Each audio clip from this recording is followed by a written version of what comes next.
Welcome back, everyone, to session 10. Actually, did not check beforehand. Session 10 of season 2 of Pandemonium. And this will be an interesting one. This is going to be defining who the Gavels are as a little piece of this session. Because with the recap, the Gavels have been through. They've been through some shit the last few days or few weeks in real time. With the Tournament of Peace concluding with an interruption from Shinzo Z, the Infernal God of Chaos, causing a riot and tricking a few of the members of the Pandemonium group into owing him a debt. And with that, the group was able to flee the tourney grounds after breaking up the riot and made their way to Relican, where they waited for their new ship to be to arrive, and the last few retrofits completed to begin their journey to Fesia into the war to retake Kata from Braka the Giant King. But while they were had that week of downtime, a few pretty big developments happened on this one. Mockery decided to turn his back on the Infernal Gods on most of the Infernal Gods and pledge himself to the God of Chaos, Shinzo Z, turning his back on the Hell Knights along with those gods.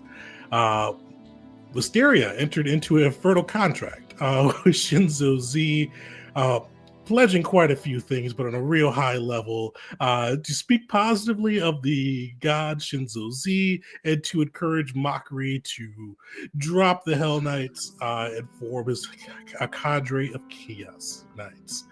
Along with this time, the group was able to get a little bit of downtime in, spending time for some to relearn or learn new skills, others to see what good they could do around the city, others still see what they could learn just about their surroundings and just preparing for their trip to Fesia. But with that, the ship arrived. The group voted on a ship name, with the choices being the Balancing Act and Ship, and it came dangerously close to ship.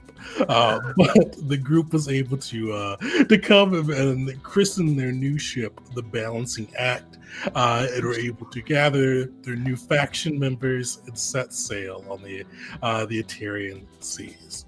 The way you said that, it sounds like we overcame an ordeal to make that happen. Like we had to dodge a dangerous, deadly threat to make sure that our ship wasn't named Ship. I'll call it an ordeal for me. But luckily the ship is not Ship. Winning the tournament, no problem. Naming our ship, however, a legendary feat. So the viewers got another chance to see the Gavels voting system in action.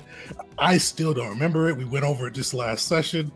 But I think it's everybody gets 3 votes for the leaders. We're not going into it, but it's a whole thing. But the group was able to name the ship and begin setting sail. But before we check in with the group and go over some news pieces too that you guys saw, pretty much the day you set sail aboard the Balancing Act, thought it'd be good to do some questions for the group as well to see where their PCs are at after all this, everything that has occurred. And with these two, I gave the group this. Usually, I ask on the spot, but these ones, there's been some pretty big changes. So I gave the group a couple of days to think on what what their answer would be for it. So I'm just going to go in the order I wrote this down. And Will, I'm going to pick on you first. How does Will feel about indebting himself to a god?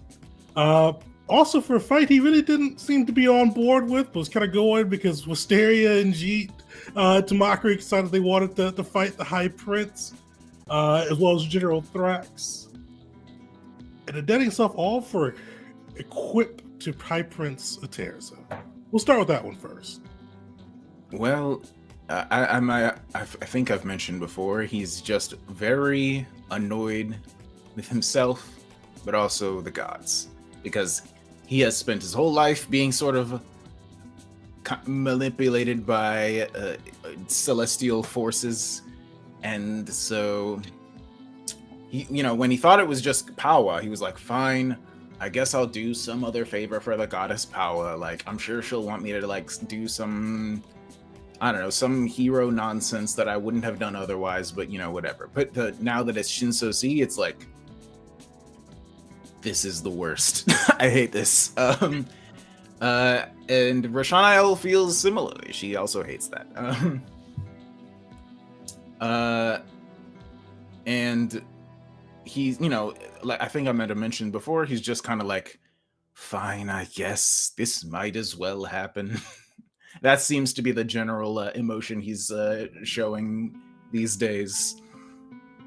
Just like, well, nothing to be done about it now. In the situation, how does he feel about it? Because this time it was completely his choice to put him in debt. How does he feel about it? It wasn't chosen for him. Yeah, he's like, I should have known. It was for a petty-ish reason. Should have known. It's always I think I actually made it so that it was the first thing he said when he realized what happened. He's like, it is always a mistake. So, yeah. It's, he's frustrated, annoyed, sort of resigned to his fate again, but all you can do is move forward, I guess, and try not to let Shinzo Z make you kill a lot of people. Perfect. And also, with the deal came a bit of a mark, the mark of Shinzo Z branded onto your tongue. How's Will dealing with kind of a very visible mark to an infernal god upon him?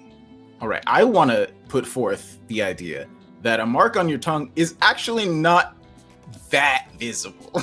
Like, yeah, if you're like looking in somebody's mouth when they're talking, you can see it, but like, unless you have a bright light shining out of your mouth, it's not that visible. But yeah, I mean, it is again, he feels the same way. It's like, really, I guess, what are you gonna do?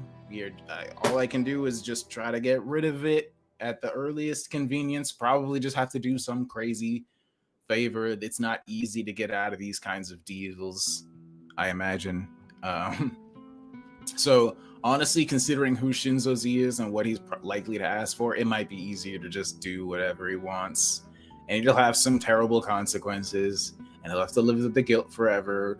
But can't go back, can't rewind time. So here we are. All right, Belric, we'll pick on you next. Belric, dwarf from Dosa. Dwarves have a intense, probably the most, until Eteria recently, probably the most intense hatred of the infernal beings. And now 3 of the Gavels, your comrades, the leaders of this the group, are either in debt or directly pledged to probably the worst, or not even probably, the worst of the infernal gods. How's Belric dealing with that? Yeah, I mean, he's not happy. He's definitely not indifferent, right? I think, like, in circumstances, like in Will's circumstance, like, I think part of it is like, hey, they were almost tricked into it, right? So, like, there wasn't, like, some sort of deliberate act to go under the infernals, unless we're talking maybe Mockery's case, where it got a little bit more deliberate. So I think right now there's like not a distrust, but like he's keeping his distance from Mockery in particular. And I don't want to say that was always the case. That was the case at the beginning, and then they started sharing some camaraderie, doing hunts together and everything. But yeah, he's starting to distance himself a little bit from Mockery. Overall, like, he joined the Arbiters to like do adventures and everything, and they've certainly done that, but there's this there's like this infernal background that's giving him a real poor taste in his mouth at the moment. He doesn't like being like viewed alongside Shinzo.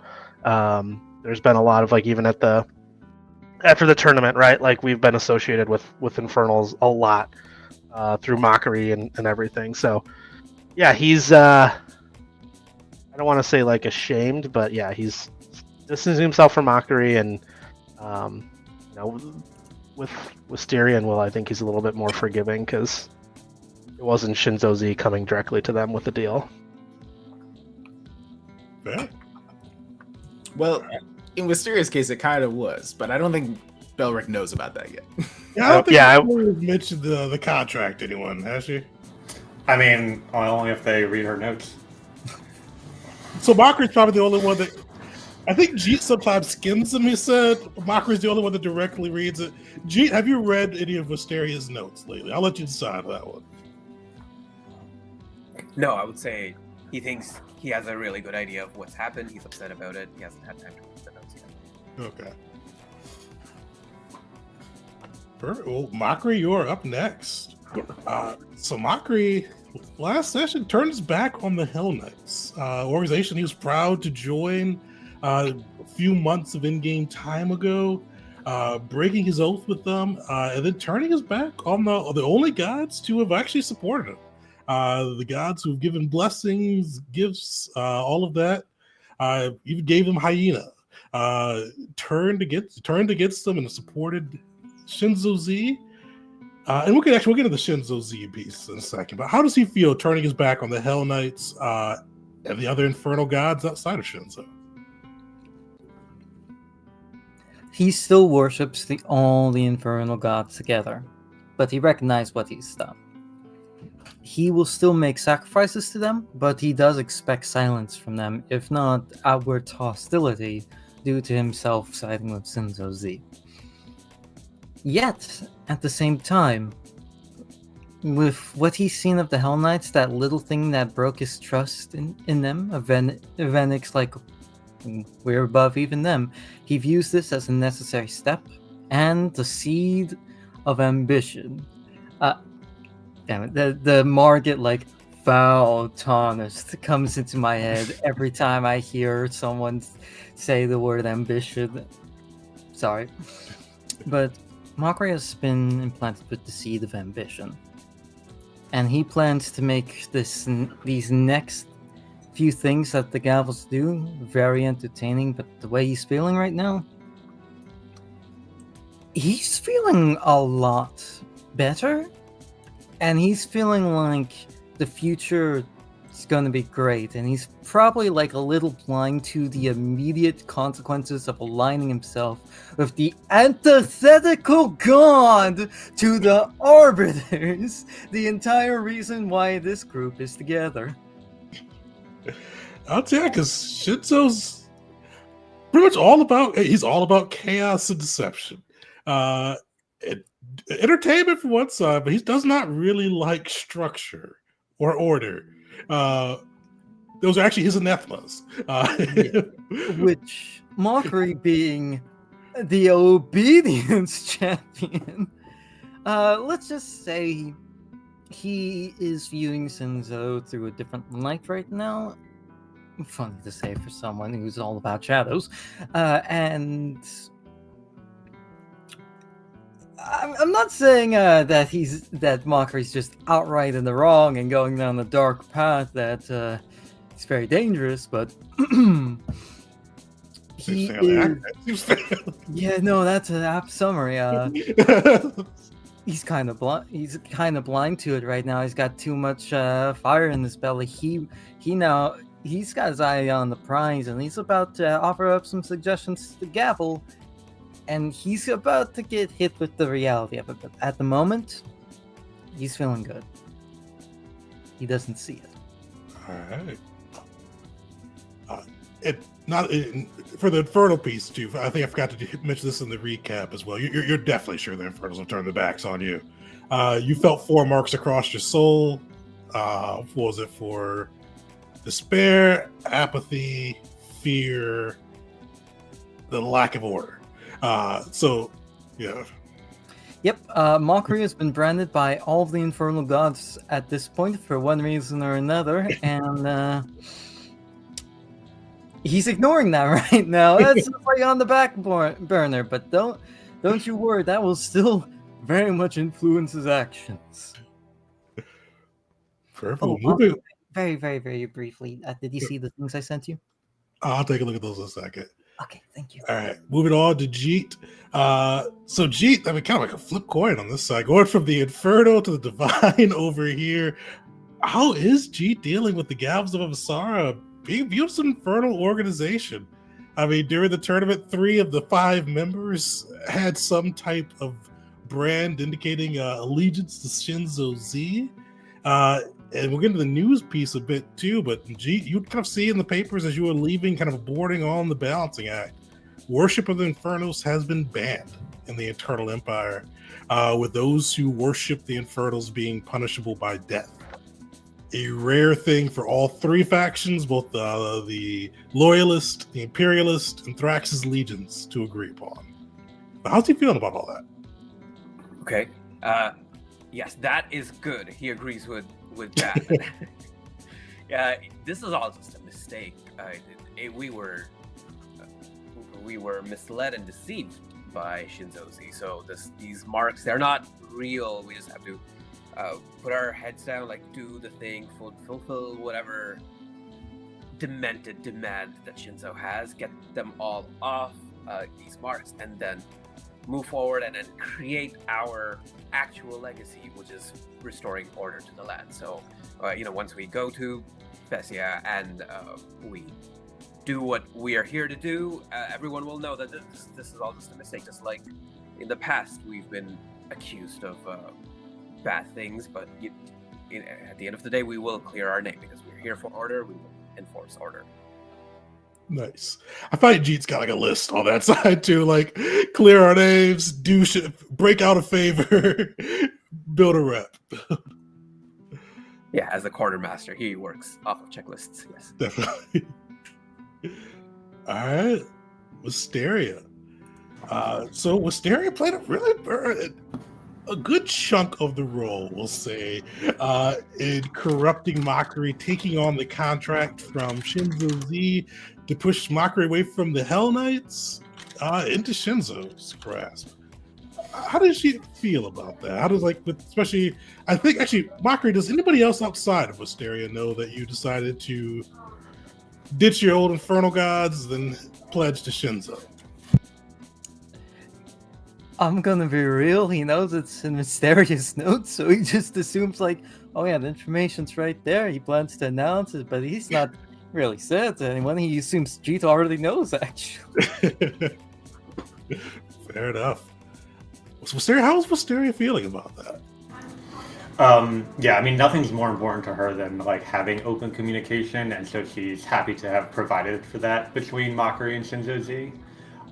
She's definitely disappointed that the Infernal Gods kind of chose to cut Mockery off instead of trying to understand that this is really the only way to bring all the Infernal Gods together in the united hell that Mockery dreams of, is having that channel of communication there. So, okay. Second question, goes along with that one.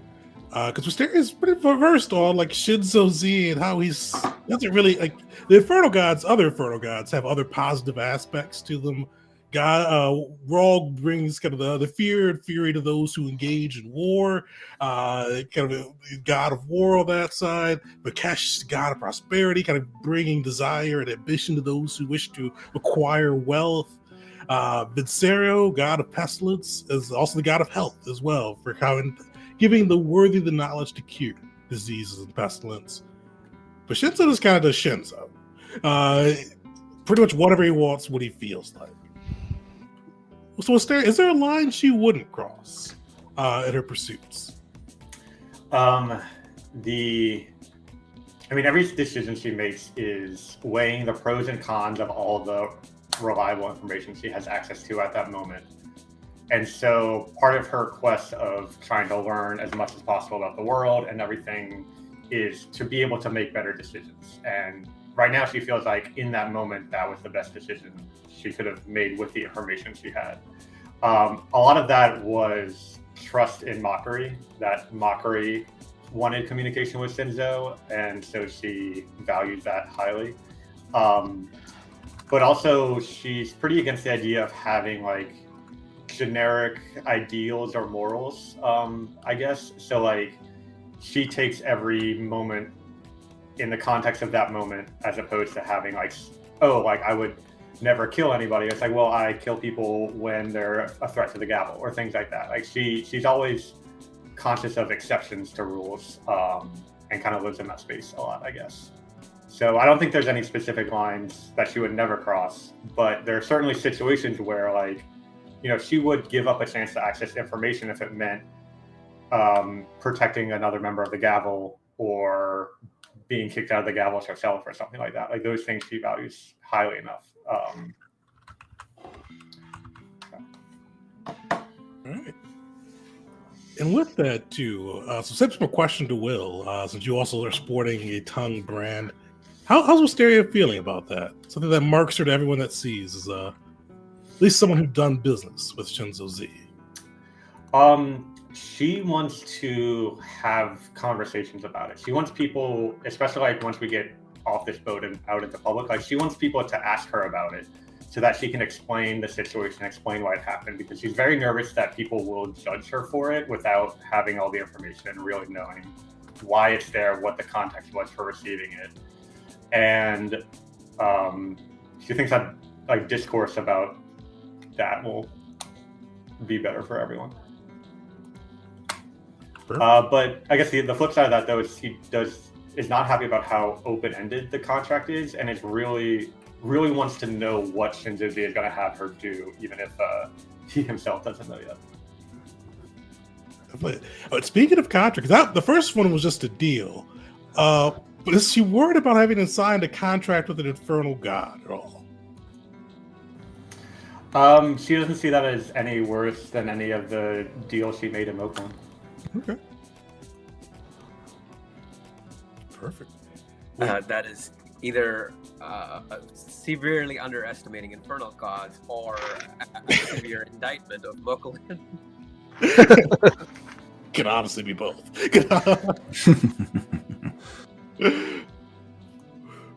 Perfect. Well, you guys are pretty much sailing out of the harbor of Relican, kind of just getting used to your new boat, and go a little bit on the boat as well before we get started.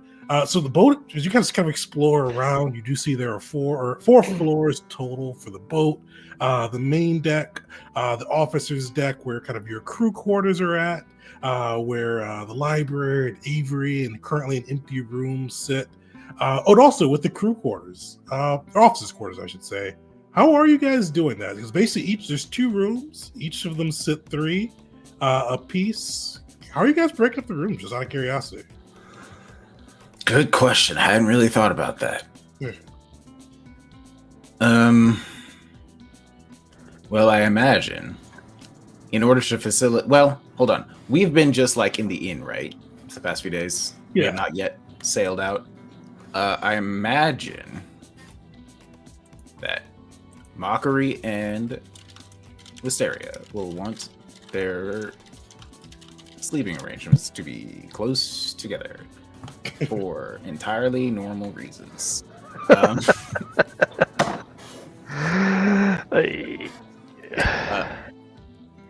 than that, I don't know. Will probably would have just taken whatever's close. I don't think Balric would have a preference. Are they like, what kind of beds are we talking about here? It's like a small, like kind of a dorm room almost a little bit. So like 3 beds on the floor. Like it's a ship, so like space is at a premium, but like it's like pretty much like a dorm room. You got enough space to kind of maneuver around, store your gear, store your stuff, but not really. It's not spacious.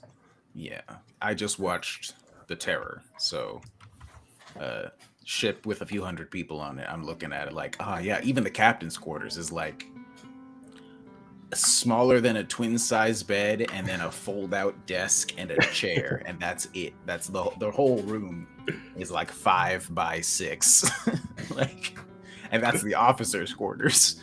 I think our ship is probably a little smaller than that, but then again, this one is like, rather than one single officers' quarters room, it's like 2 rooms for all of us, right? Exactly. And then there's one empty space, right? Because it's 3 in each. Yeah, it's a 1 empty bed. Yeah. Okay. Well, I guess one for Bear. True, one for Bear. I'll take Yeah, there's stables or something. Bed, though? You could use Bear as a bed if you were Beller. Yeah, I could snuggle up with him near the stables. I'm good with that. I'll take any room that does not have mockery. That's funny because Mocker is going to invite you to take the quarters with him in Wisteria, given you are the quartermaster. Ooh. He will decline. Yes. Yeah. And I was about to say politely decline, but no, he passive aggressively decline. I mean, Wisteria will probably install like curtains or something for privacy because she does like to have some time to herself to read and catch up on stuff. But in practice, I think more often than not, she'll spend many of her nights in the library, staying up late, reading and falling asleep at the desk there. I just imagine like rough waves, like Wisteria's asleep at a desk and just like a wave hits the ship and suddenly she's like rolled onto the ground. Doesn't wake up at all. Okay, so that leaves Will as the only remaining option to bunk with Korean Hysteria. I suppose This 3-3. So I think Belric said he's bunking with Bear in storage, probably. I mean, I could. I think I would be like, again, like with everything going on, I wouldn't try to be confrontational about it, but I would try to avoid rooming with mockery if it's like, again, being very passive about it. Like, oh, I'll take this room, just knowing if he's in the other room, just because. So, Will, are you picking the Infernal side or the Divine side? I don't think. definitely the divine side. There's a Although devil I and an think angel on Will each would shoulder. Will might want to stay out of Literally. the room with Wisteria and Mockery in it for different reasons than G. All right, then we're sending Bear in that room. Split up Bear and Bell. I think. Wait, we established we don't have like a stable, right? You don't have a stable, but I mean, there's probably like a sec because you guys brought your horses too, so it's probably just a section of storage that's roped off for animals. How do horses do ships? I guess they just Not well. gotta deal with it. Yeah. Yeah. It's not probably enjoyable for them, but Yeah, I never really. oh, much pet thought cash, into yeah. Yeah, I would put him in the pet cache amulet, and I'd probably have read out during that, Oh, just I forgot even you for had that. for sites and that sort of thing. Scouting. Well, maybe that extra bed is empty then. Well, with Because Bear sleeping doesn't need it. arrangements decided, with one half being, as said before, the divine side and the other infernal.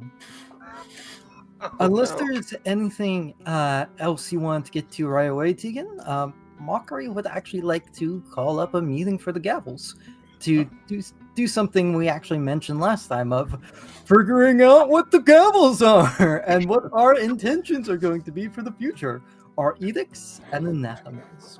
Right. Well, as far as Will knows, we're still just going. Like the plan is still just head towards what was it called? Kata. It's Kata, right? And just do what we were already planning on doing. Will doesn't know about any changes to the plan at this moment. Well, I don't think they're talking about changes to the plans, but more organizational guidelines. You guys have a great voting structure, but not really a great structure of who the Gavels are and kind of what you want to do.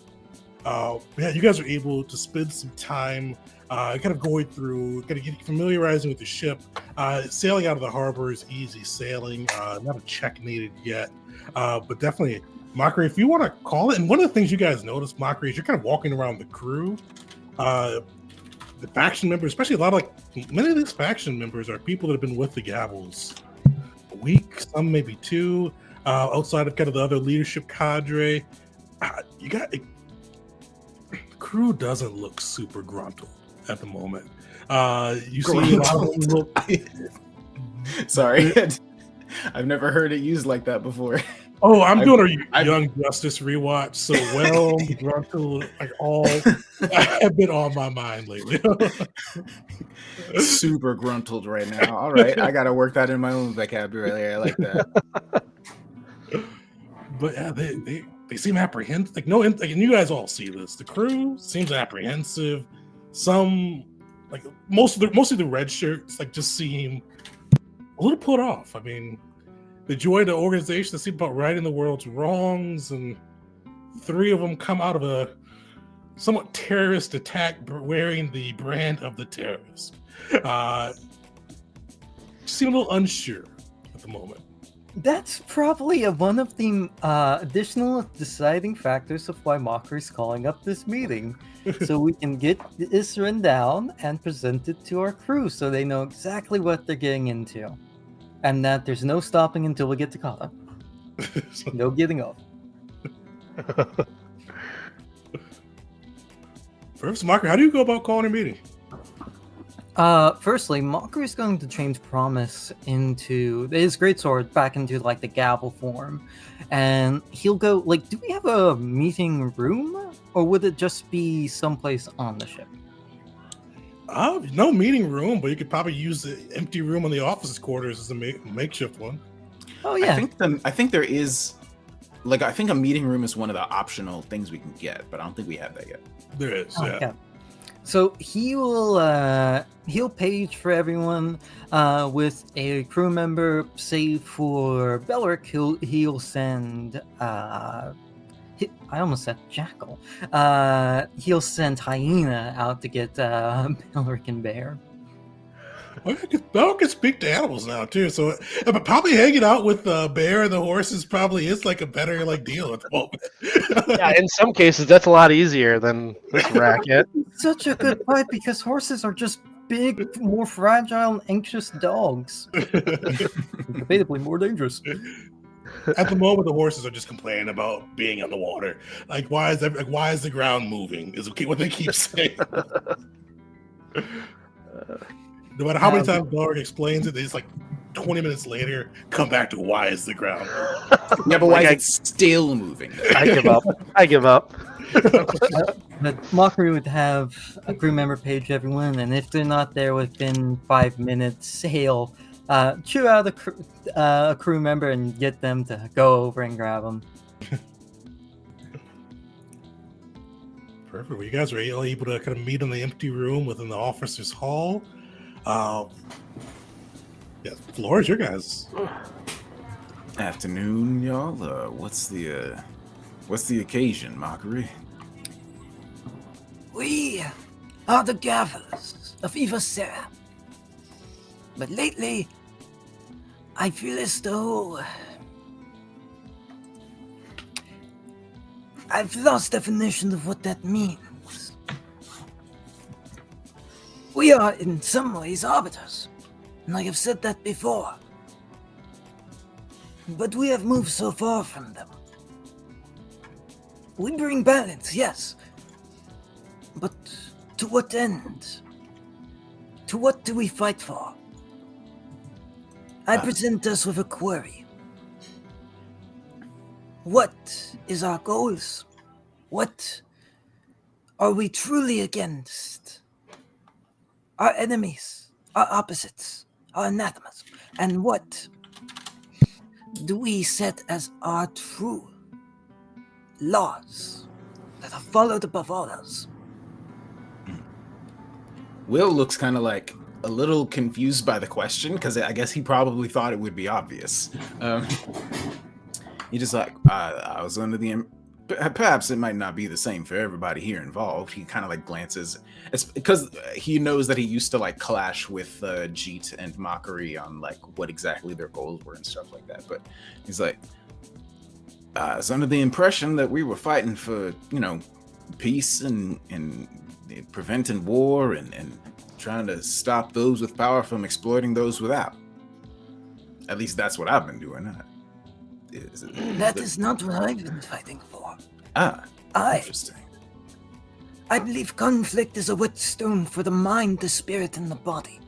War may bring some chaos, but it also brings structure. It helps forge empires and forge men. And these assumptions we have been going on of what we fight for. Our voting worked before because we were the Gavels, each other. But we are more now. We are a true faction.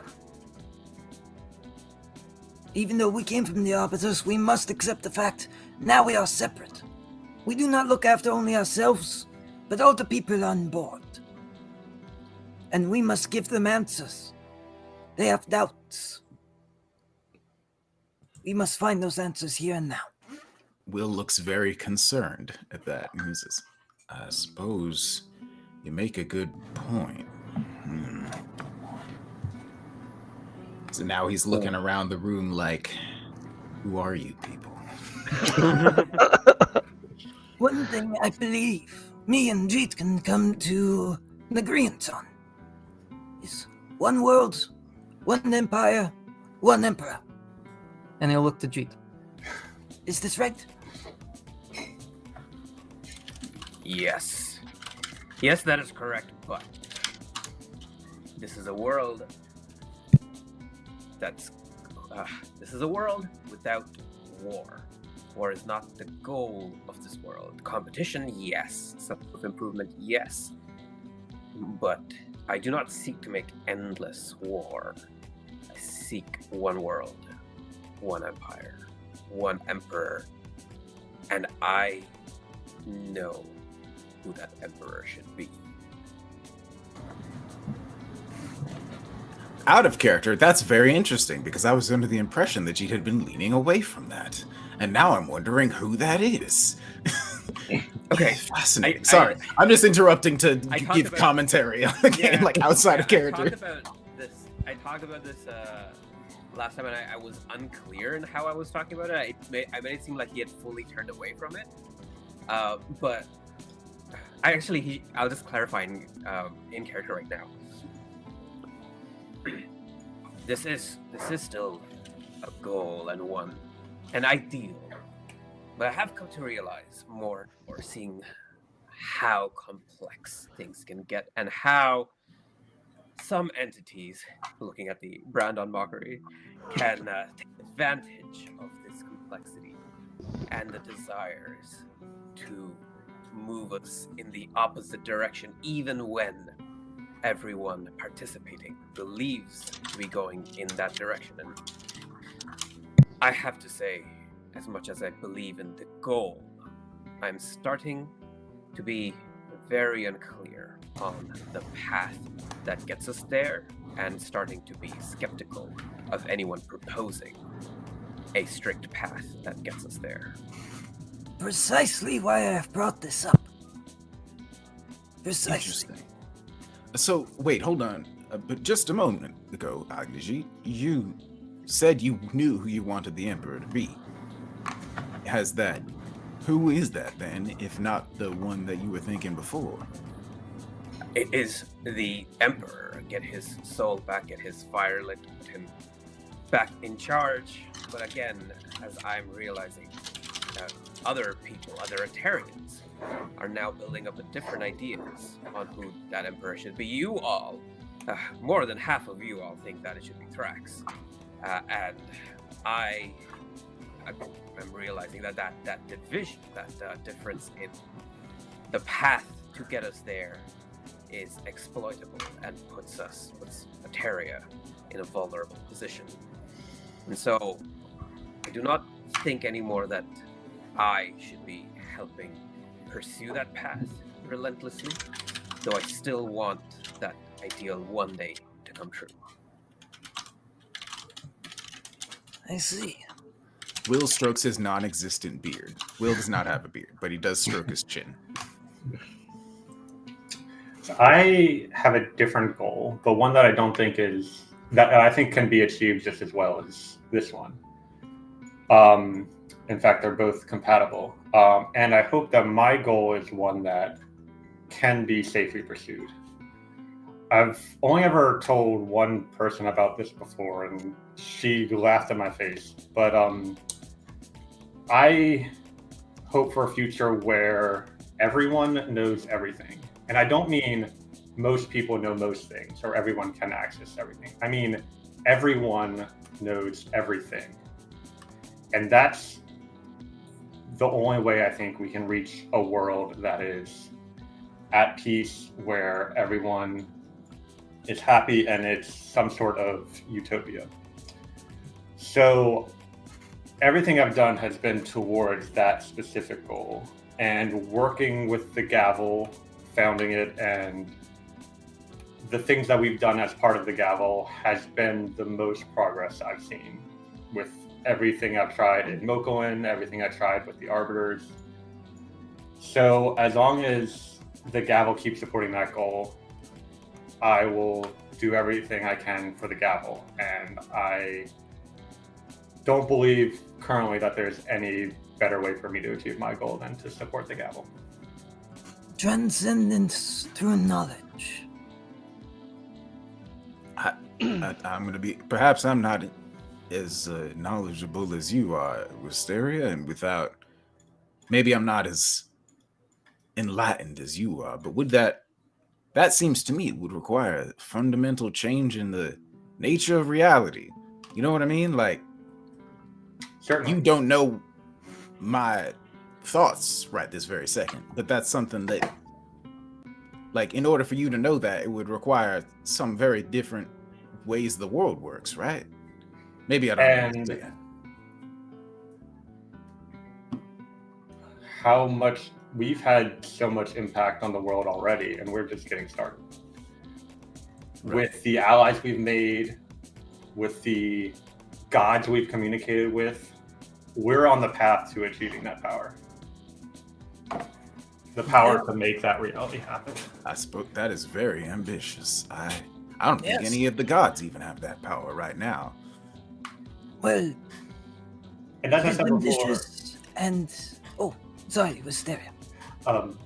as I said before, I think this goal is valuable to aim for, even if it's not achieved. But I still believe it can be achieved. Understandable. Unlike Cheat's goal. But Right? That's what you were saying, right? That it's dangerous to pursue it, but the goal itself is still valuable.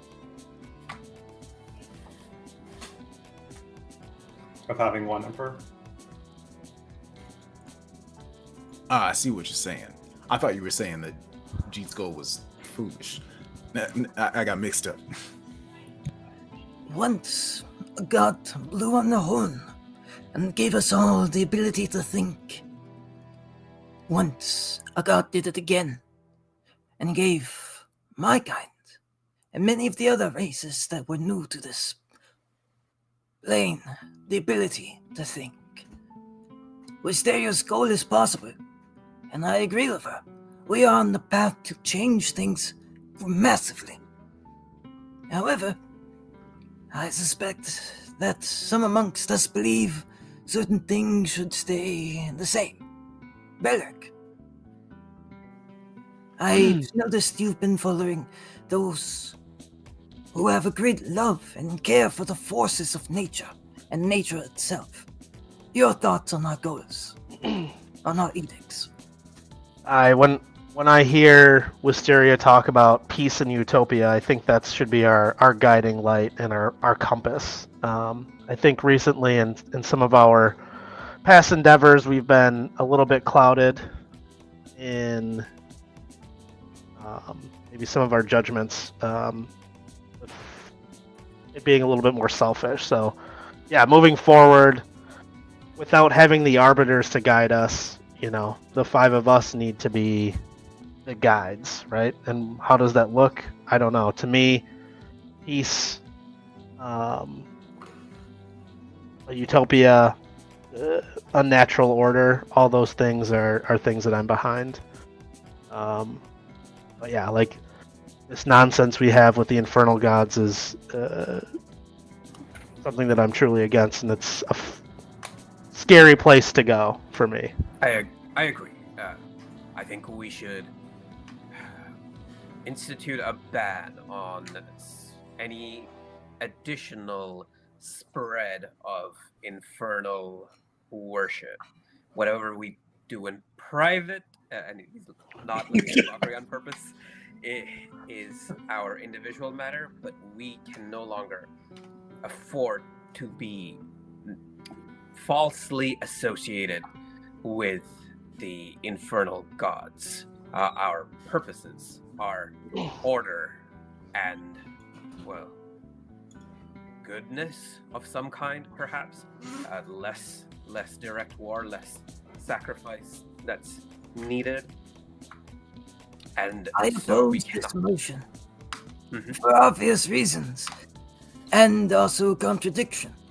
The infernal gods are order, and I have seen the news already. I cannot abide by any closeness to any form of law, such as that.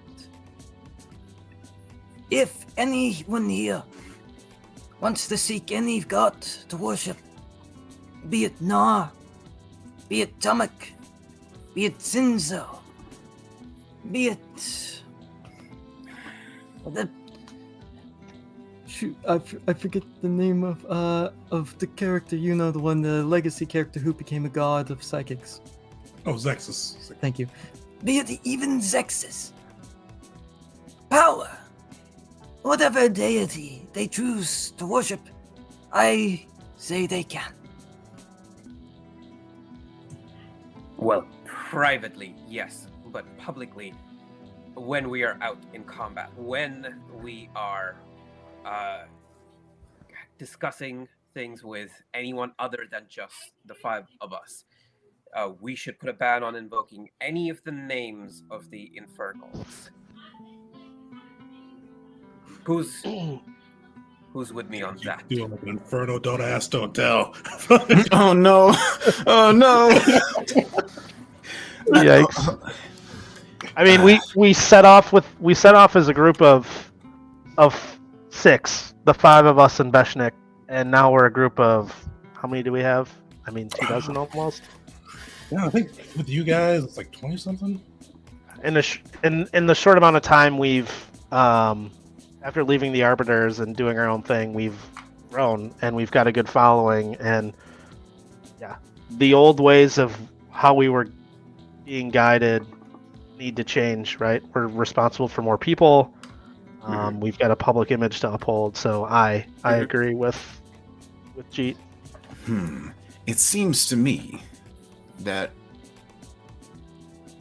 mockery, and Will looks like mockery in the face for probably the first time since this whole meeting, that your ideals are opposed to that of the rest of the group. What do you think about that? I fight for the same goal. There may be disagreements on how we get there.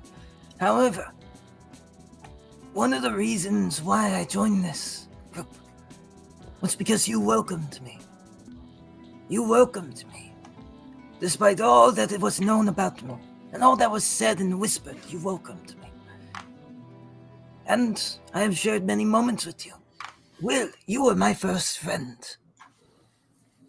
Jeet, you were the first one to embrace me in years. Beric, you allowed me to attend you with each hunt. Wisteria.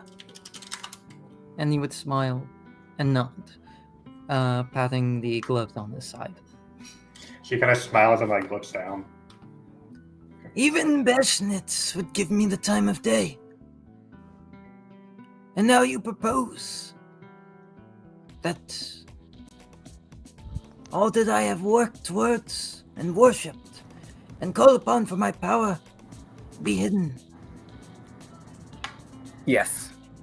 Unequivocally, yes. For the sake of our reputation, for the sake of morale amongst our ranks, and for the sake of my personal peace, yes. You To see, an mockery. extent. Can I just want to. Will is like perhaps a rare occasion, having trouble like getting out what he's trying to say. I like you, mockery. Here's the thing. I thought you would like me. He like gestures at his whole deal. His face is like sparkling at this very moment in the light. I am aligned with a being outside of myself, mostly against my will, although we have been we have been working together a lot more recently, and I am my own man, separate from any celestial beings I'm connected to. I thought that was the case with you as well. I thought that you perhaps had been. He like looks up and down, mockery at all the like infernal markings and strange, devilish features. He said, I assumed you had been sort of, I don't know,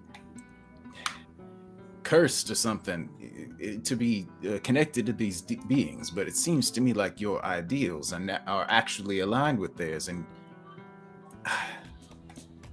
like I said, Mockery, I have grown to consider you a friend, but if what you want for the world is destruction, chaos, and war, then I don't think I can't be a part of that. This is probably one of the most hurt that Mockery has looked in a long while. Like, it genuinely looks like worse than if you were to run him through with a lance, which just happened recently. But he genuinely looks hurt. Mysterio, sorry, if you're going to say something, go ahead. He will speak up again, this time a little quieter.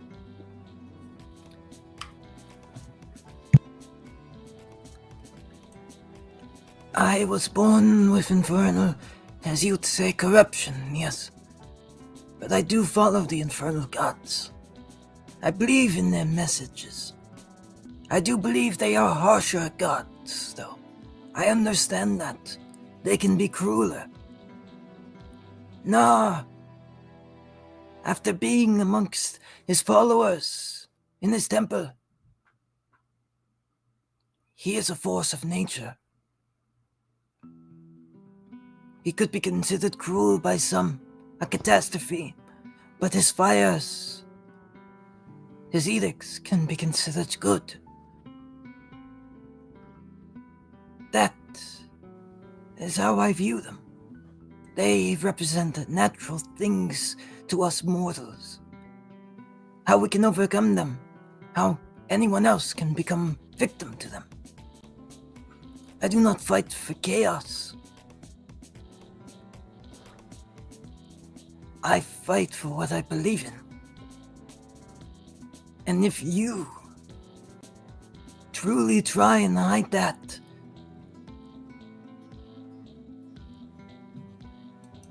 then can I call myself a member of the Gavels? I oppose the movement. Have what is essentially to anyone else but to us, knowing here that it is not this case, that for us, the banning of infernal worship. Yes, privately, but in reality, it is the banning.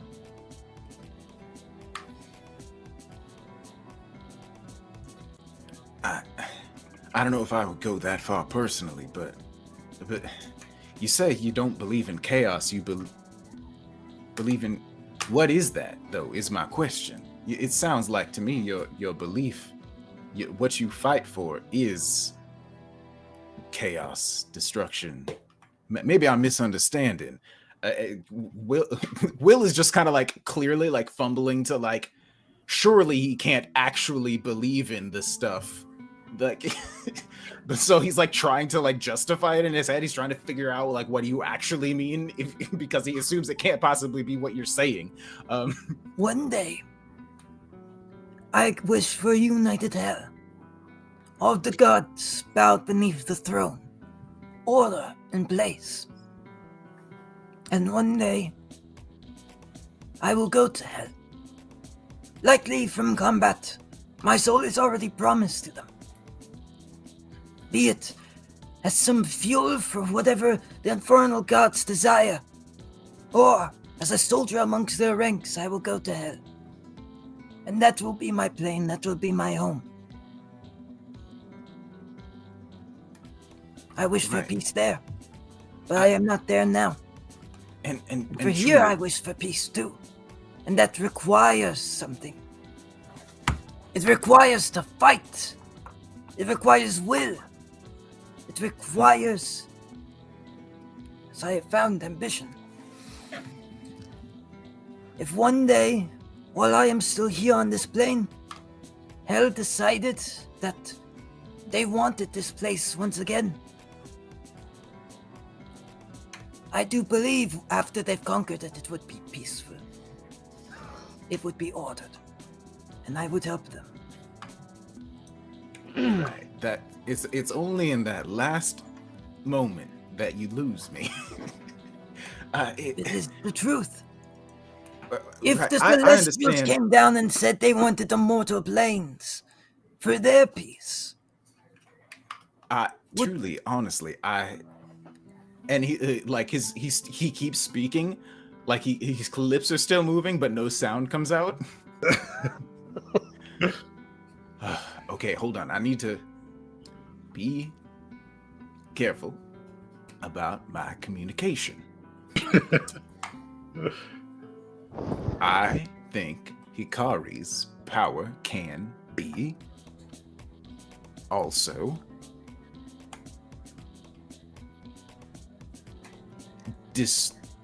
nope, not that one. I believe I understand Nope. what you're saying. I don't like the gods. And then like he literally he looks like he gets slapped in the face by himself. Again, Mockery looks genuinely hurt from that, and he even flinches from not the smack, but like the I don't like the gods. Like he moves back, like, huh? I understand that they represent forces of nature. Like, war is like disease is not evil, right? Disease is just a natural part of the world, and there's a God who oversees it, right? Like disease is just a part of. Like, if there were no disease, then the world would be thrown into imbalance. There are creatures that must die because of disease in order to fuel the circle of life and all that, right? He looks like he's like trying to get this out quickly before he's stopped. Yeah. Will, if Rasana is bothering you, we could probably make another deal with Shinzo Z and he can take care of that. I Holy, don't think even Mockery, like, oh. I don't think that would be better. No, wait, hold on. Another deal?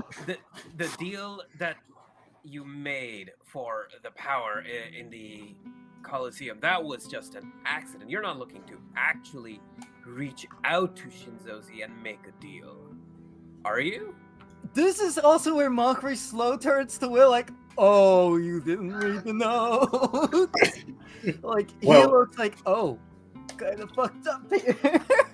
As he clears his throat and says, As quartermaster, I have seen you read Visteria's notes before. Now then, there has been an update. I planned to announce it, but I was hoping you were aware already. The Hell Knights believe themselves greater than the infernal gods, and I could not follow them. And a different pathway opened that can be used to bring balance and peace, and to hopefully one day unite Hells. As such, I am no longer supported by most of the infernal gods, and I'm only supported by one now. Shinzo Z. I am also now beginning I'm acting out what plannings Will's of a doing. new Hell Knight order, which I was hoping to have also as a subsidiary of the Gavels. No. Did you see Ostin and Beshtik kind of come in at that last bit? Like, Beshtik was about to knock. It's like you kind of see like Ostin open the door. they've just been having the glass up to the door the whole time. I imagine Beshtik was. Ostin was probably just like, oh, there's a meeting. I probably should. Like, I'm a leader, kind of too. I guess I should be there. He sees Beshtik outside, but they come. They don't say anything. They just look a little shell shocked at that piece. No. No. I have given cannot. others trainings equivalent to the Hell Knights before, and there was not an issue. In fact, our bodyguard has been trained by me with the ways of Rogue. And At the our assassin. very least, At the very least, those Infernals wanted order, and now you turn towards the Lord of Chaos. Isn't that the one trying to tear the word down at its very roots right now? This can't be happening. Shinzo does not have any loyalties. If you want to build an order underneath him, so be it. Yes, we Order will cannot fight be No. order cannot be built out with by Shinzo or under Shinzo. He is opposed to you only if you bore him.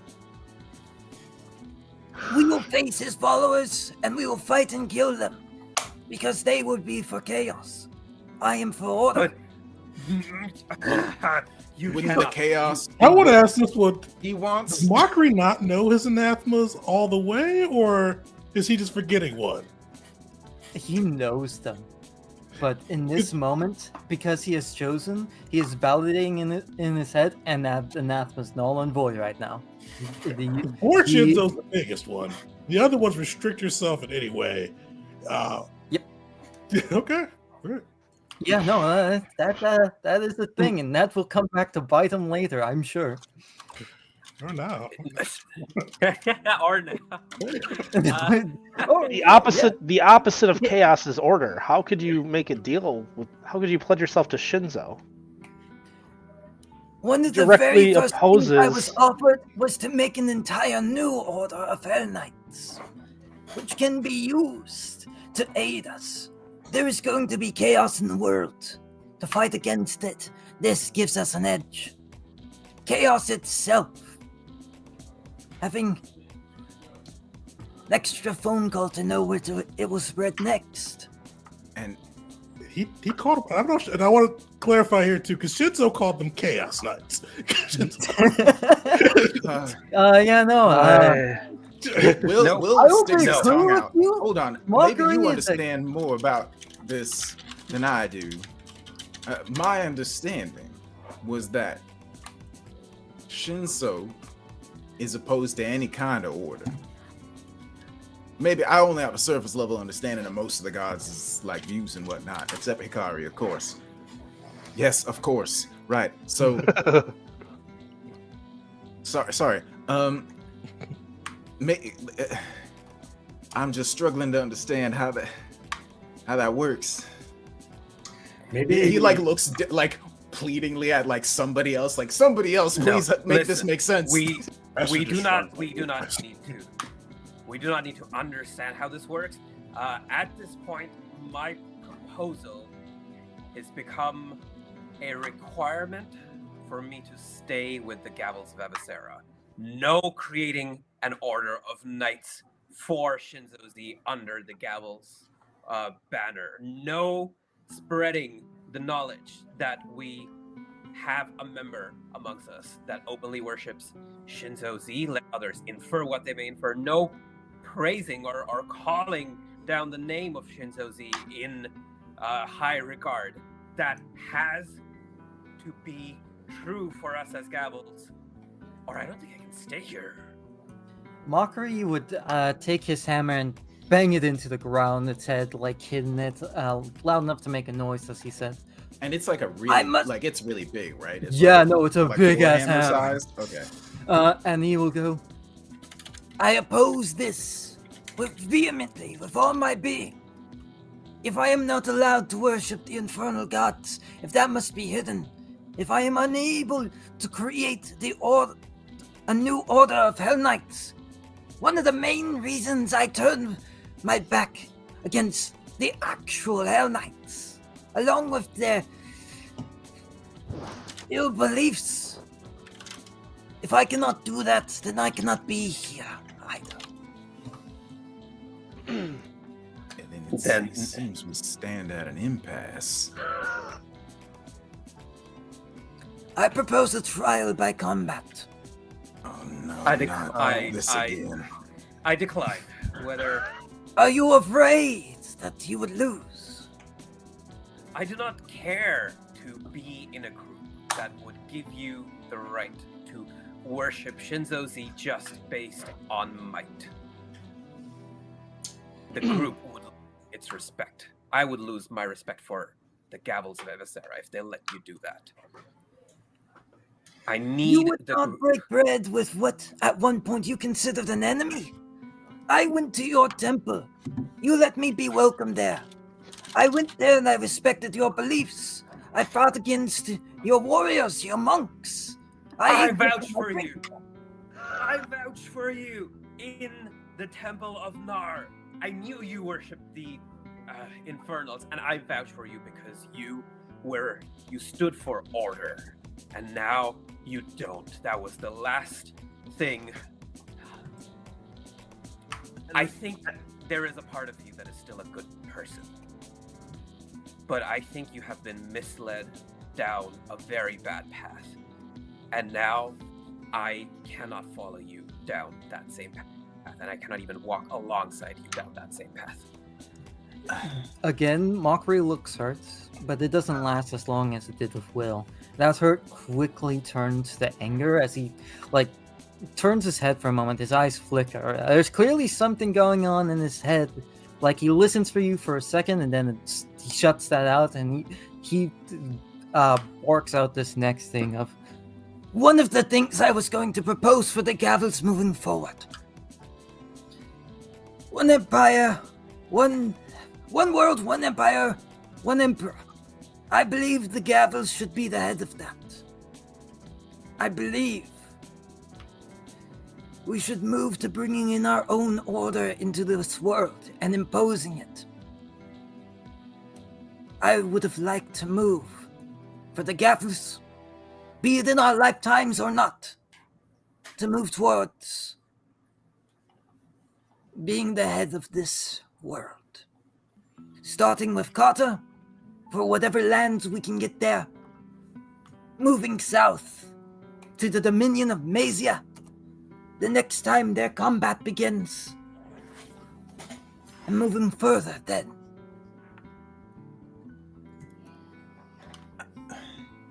Listen, I cannot be a tyrant.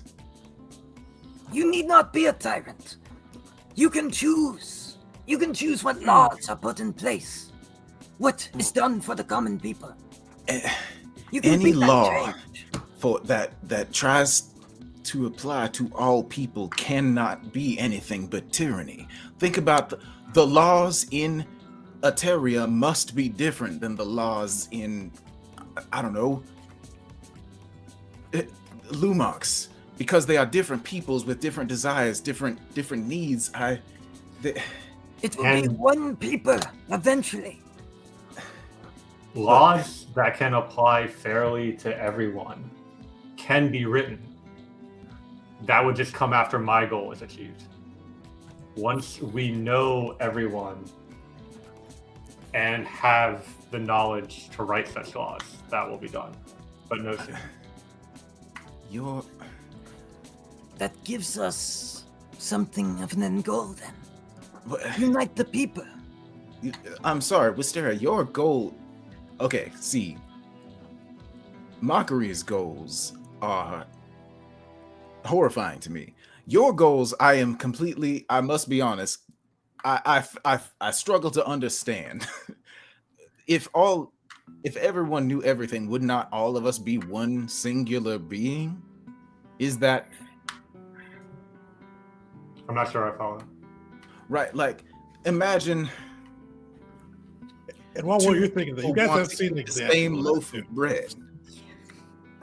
Right? Yeah, What we've happened seen an then? example of this, right? Yeah. Zexus is kind of doing a similar thing, but it's kind of all Zexus. I guess that I cannot fathom being such a, like, we would fundamentally be different creatures if that was the case. At least it doesn't sound like an oppressive regime immediately, but I can't imagine what anyone would be like in a world like that. The world would be so different from the way that it is right now that I struggle to imagine it. If you had all the knowledge in the world, then you would comprehend. I suppose I would. Secondly, the various worlds are completely possible within my goals as well. And not only that, can be better achieved within my goals as well. Belric, you may oppose the infernal gods, and I respect that. But within my goals, yours can be respected as well. A time of peace, where nature itself can flourish. The innovations of Moklin need not destroy the natural world and its beauty, need not corrupt it. Nor would hellfire ever need to touch it. Except for those who don't want to be a part of it. Yeah. They would be destroyed, would they not? Is that Was not it- the goal? Is not the plan? Was it What happens Malik? Tegan, that was it Malik who almost destroyed Dosen? It was Dosa? Makesh, actually. Oh, it was a Makesh. mixture of most of the Infernal Gods. Okay. Yeah. Yeah, It so- was a team effort. It was a team. Yeah, all right. So the last time, I mean, one of the last times Hell tried to unite and these Infernal Gods united, my entire people were almost wiped off the face of this earth. So I don't believe you for a second when you say the Infernal Gods can bring us order, and especially one like Shinzo Z, who most recently, while we were just at a Coliseum, we were watching friends fighting around us while a god was trying to put on a peaceful tournament. It certainly would be a very orderly society, a very peaceful world once most of the people were killed. And even now in this room, we're seeing the chaos come about where you are already trying to trial by combat our quartermaster to get a point across. We didn't get to fight when we were at Nor's Temple. I think he just wants to do that separately, like unrelated to any point. I mean at this point, he's pretty ferocious. That's not how Belric interpreted it. Like, so he thought it was like, like if you don't, it pretty much was like a challenge. Like, if you're kicking me out, let's fight. Yeah. So, Yeah, no, it's still right. like this Shinzo has already reached you, and I mean, I hope Jeet is right that you're, that you're just on the wrong path right now, and we can steer you clear of that path. But the Infernal Gods, in particular, Shinzo Z, this isn't the way. Do you know why the Infernal Gods attacked your homeland? Would I know? You being from Dosa, you have a general knowledge that the Infernal Gods didn't so much attack attack Ada, but they had infested Ada, and then the old group, the Grove, rather than deal with that themselves, decided to send the former hands of Issei there, and it kind of became a shitstorm and broke a weapon that warders were building for the Infernal Gods. And breaking that weapon. So normal war stuff happened, and the whole place was blown up. It got glassed, basically. Yeah. Mhm. The fault of the Infernal Gods, but yeah. So I would relay that. Kind of sounded like it wasn't just their fault, but I mean, It wasn't just, I mean, there's repercussions. It could have been. It could have been. They played a huge. They're the ones. They're the ones who commissioned the weapon. And then kind of it was like 80% fault, like we'll say 80% fault of the Infernal Gods, 10% split between the hands of Issei and Thana, and then like 10% on the Grove. Because they're like, let's throw all these powder kegs in one thing and not go there. Yeah, no, we basically went, we can't deal with that right now. Let's hope that goes well. Let's cause many different factions with different competing goals and see if they can one of them will figure it out. So I'd relay that we were, kind of puppets within this infernal war, and we were one of the most decimated parts of the country. No good can come from these infernal gods, and especially Shinzo Z. I side with Jeet. Allow me to whisper to you in most hushed tones. The infernal gods, this truth, cannot truly be killed. But another can come to be.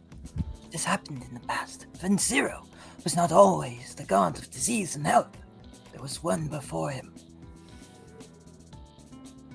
I can say no more, but I can let your imagination work out the rest. Will doesn't say anything, but he now that Belric has formally aligned himself with Jeet, Will is just gonna go and just sit next to Jeet without saying anything. Just like gets Yeah. up, walks a few feet over, and just like sits on a bed near where Jeet is standing or sitting or whatever. Also, Mockery would not know how those infernal gods died and New came to be. Oh no, he doesn't. He just assumes it's no. He genuinely assumes it's if you kill them, if you beat them in combat, like because he worships Ra the most. It's going to be like by combat. If you defeat the infernal gods, you become them. By leaving it unsaid, he implies that he knows, which is important. Yeah. Out of the character, there is genuinely no possible way for him to have any idea of how it actually is, and goddamn. If he knew, that would change everything, because that also would explain something else. But we're not going to get into that just yet. No spoilers. Will looks over at Wisteria. Wisteria, what are you thinking? I hope the gavel would be different. But at least this time, when I'm being kicked out of my home, I won't be alone. And I go over and sit by Mockery. What? Wait, why are you? No one's kicking you out, Wisteria. Why would we kick you out? You're not here to openly worship the infernal gods. Why would you need to leave? Because I'm not... There's no place where everyone is welcome. If Mockery can't be here, then the gavel isn't what I hoped it would be. And I shouldn't be here either. Mockery can be here. Yes, we're not batting Mockery. I don't even know. Mockery's. Maybe. I mean, Will stops. For Mockery to stay here with the rules that you've requested, he wouldn't be Mockery anymore. He's aligned with Okay. the rules of the realm. Agreed. Yeah, and you cannot possibly have the Gavels open their arms to everyone. We fought real villains and people who've wanted to commit like mass murder. They want to do more of it. As the Gavels, we just cannot welcome everyone. We have to draw the line somewhere, and this may be a harder line to draw than the others, but we have to have some standard of some standards. We have to have some standards as the Gavel. The undead. What if, truly, Right. an undead wanted to mend their ways? Use what, if you remember, in our first outings with each other in the Terria, one of those sentient undeads, as much as I despised them, truly wanted to mend their ways and be good. Would we not open our doors to them? Have we not done so before in an attempt to cure others from being turned into monsters? And we gave them a choice, whether they wanted to live or not. Will Yes. like tries to speak. He's like, right, if there was such a being that was undead and tried. All right, well, think about it this way. I accepted you at one point, Mockery, because I believed that you were a good man and that our interests were aligned. I do not think that is the case anymore, unfortunately. But I think that if an undead... okay, I'll let somebody else finish that sentence. Yeah. So, yes, if an undead were to join our cause and aligned with the cause of putting things in order without creating more chaos, without championing the cause of chaos, we would accept them. I would But accept not- them. I would not consider that a dishonor. But as you just said, if a follower of Z decided he wanted to do good, You would not accept them, just as you would not accept I. Well, a follower of Shinzo Z is making a choice. Like, you can become an undead against your will. In fact, I think most undead creatures are undead against their will. I think. So, it is possible for it is possible for an undead creature to believe in goodness and rightness in the world, right? It is. Shinzo Z's like. You choose to follow Shinzo Z. Well, he points at he like sticks his tongue out for a second and says, "You usually choose to follow Shinzo Z." So you've just proven my point. But you are desperate choosing or deceived, right. maybe marked by Shinzo. Would we not open our doors to them? Are you deceived? Do you believe in the cause of Shinzo Z? Is my question. I believe in the united hell, with one day Shinzo, knee bent before the throne. That requires me in some way, as I always have, to worship Shinzo Z. As I've worshipped all the infernal gods. You have heard me call his name in battle and dedicate it to him. The only difference was before he never gave me the time of day. And now, he has. He also kind of cracks his head at that. And he kind of goes, Shinzo's a god of chaos. Can he bend the knee and still be God? This is the point when Mockery goes dead silent. Mockery literally explodes. No, he goes dead silent, and like, it's more clear you can see what he's doing in this moment because he has to fucking stretch for it as he slowly, like, goes out of his way to try and validate what he's already done and committed to, rather than accepting what was just said. And he goes, yes. When in reality, you know, like, there was a long silence there. I'm sorry, Mockery. I don't think I believe you. No. Here's the thing about the good heart and the rock path that comes to mind. I think, and I say turning to Will and Belric, I think I believe him that he believes it himself. And then I turn back to Mockery. But it is the essential nature of Shinzo Z that he fucks with you. He fucks with all of us. He came after us in Nar's own domain. Do you remember? And then he came after us in the Colosseum. Whatever you think he will do, however you imagine things will go, he will not let it. You have chosen to follow someone who is going to mess up your plans for his entertainment. Can you not see how futile that is and how much trouble it will cause us as an organization when you give him access to everything that goes on here? How much he's going to overturn things for his entertainment, our plans. To be quite honest, I feel like I might be a liability.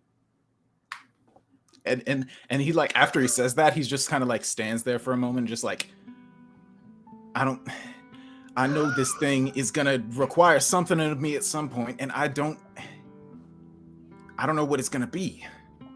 Right? What if I have given over a favor to this creature? Right? What if one day, in the middle of a pitched battle, Shinzo Z commands me via some part of our pact or whatever, that I just and he, like, his eyes start glowing and like golden light starts coming off of him, and like you can see like he starts to cast an offensive spell, which he has many of now. Actually, as of this level, he has gained like 3 new offensive spells. Like, what happens if Shinzo Z commands me to use this power against one of you in the middle of battle? What will I do? I won't be able to fight against it, I don't think. I don't think I alone can oppose a god. I am not even doing it on purpose. And yet, I feel like I can't be a part of this group. I don't understand. And he looks at Mockery. What if Shinzo Z thinks it's gonna be funny for you to cut me in half.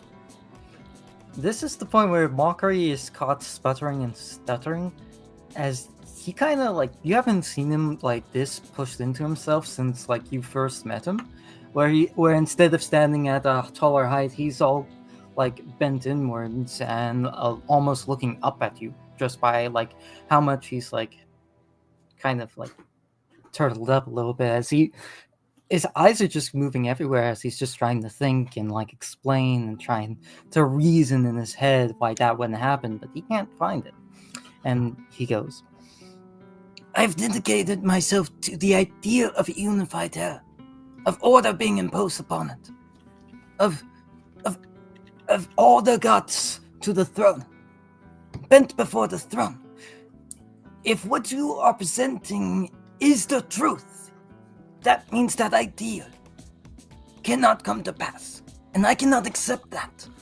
It has to be possible. I've dedicated almost all of my life to it. It is a dedication I've had since I first learned that there were more than one infernal gods. The infernal gods are what saved me. And if hell is always destined to have some form of terror, chaos, unable to be unified, then and you see him legitimately starting to tear up a little bit, and he just tries to like puff out his chest, but he crumples a little bit and just goes quiet. To be honest with you, I also think that a unified hell would be better for the world. Honestly. Yeah, okay, but like, think about it. Like, if they were all of one mind, then they might cause a little bit less destruction in the world. Like, they have their domains, and some of those things are necessary, right? Right? So, well, okay, leave me alone for a second. But I think Shinso C is the one that would never be okay with that. I don't even know if I don't know if y'all can even trust me, right? So I need a moment, okay? I need a goddamn second. And Will actually just like walks out of the room and goes to find his backpack. I want to be clear, while I knew this would come up in conversation, Mockery being devoted to Shinso Z, I did truly intend for this to be more so for the edict, so I will apologize to Tegan for taking up so much screen time yet again. Oh no, that guy. This was It's part of what important this for should us be. as an organization. This has kind of been boiling under the surface the whole time. Yeah. Like the second that Jeet said one empire, one world, one emperor, Will has been kind of thinking like, okay, well we can't do that. But Jeet, at least, Will has sort of, I'm gonna just say it out loud. Will has sort of secretly thought that he could sort of convince Jeet away from that eventually, but it does not feel the same way about Mockery. But yeah, Will is actually running over to get his backpack and pulling out the scroll of Guiding Star and just kind of like holding it in his hands for a few minutes and thinking about casting it. He's like, he just really needs, like right now, he's like, I miss Blessing. Holy damn! Bro, that conversation that actually had him go like, I miss my wife. Yes. And like he's worried about where she is. The problem is if he casts it right now, like what are the odds that she's close enough for that to matter? Like she's probably halfway across the You world. do know where she is. She's in Merritt. Well, I have a very good idea of like what countries she's in, but if she sees like, You know the city she's in. oh yeah, but like the point is that that's very far away. If I tell her right now, basically what the spell does is say like, hey, Will is in Relican right now. That doesn't help anybody. It would take her weeks to get here, and he probably wouldn't be here by the time she arrived. So he's just kind of like holding it and just like thinking about casting it, but like also thinking in his mind, like if I cast it right now, it wouldn't be very helpful. And so Will has sort of removed himself from the conversation for a few minutes while I use the restroom. We'll actually take a quick break here. Come back in 5 minutes. Figure out if there may be a split of the Gavels. I don't know. Yeah. A schism. Oh, you're not a legitimate organization until you've had a schism. I am so sorry if my character has led to other people not being able to play the character they originally intended. I am so sorry. I have hope. I have hope we can reach some middle ground, but we'll see after the break. Regardless of middle ground or not, the funny thing is, Mockery kind of chose the worst time.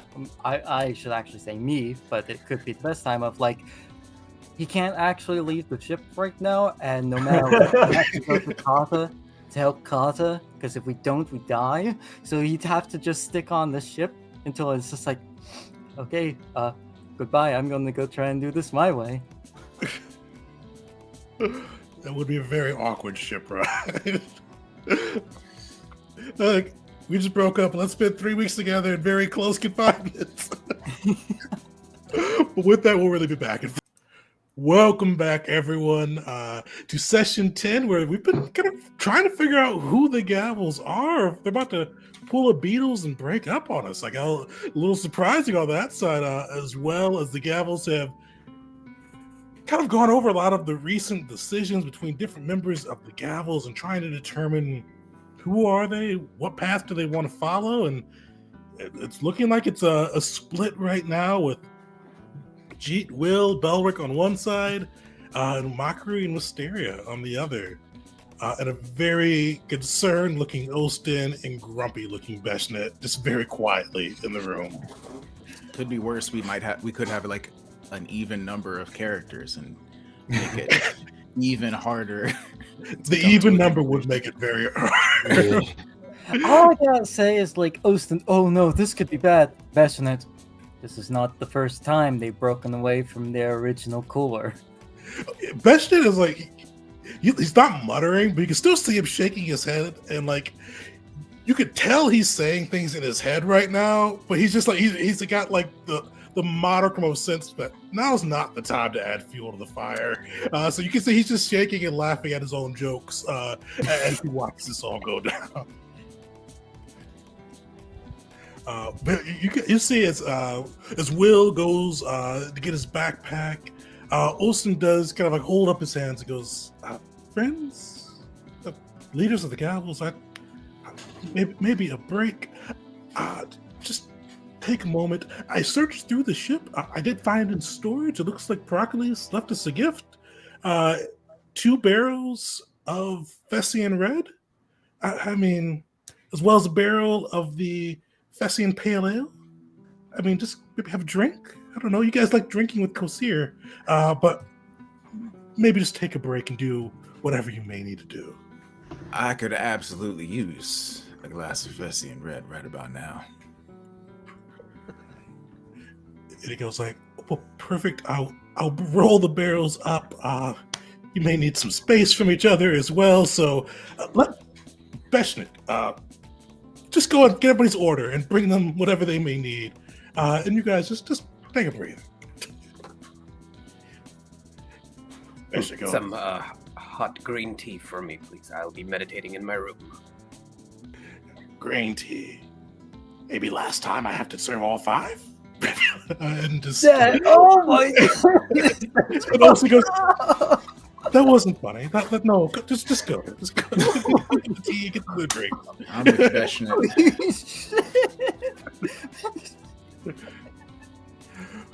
For that, you guys are able to kind of like get a moment to kind of meditate, focus yourself. And actually, I will ask what the crew. So, Jeet, I know you're getting some green tea and focusing. How does Jeet's meditations go? What does he do? Kind of like to kind of recenter himself. Yeah, this is a classic like Zuko meditating before the fire moment. So there are candles lined up, and he just aligns his breath with flames going up and down. The more even keeled he is, like the more the flames are in control and not flickering wildly. Nice.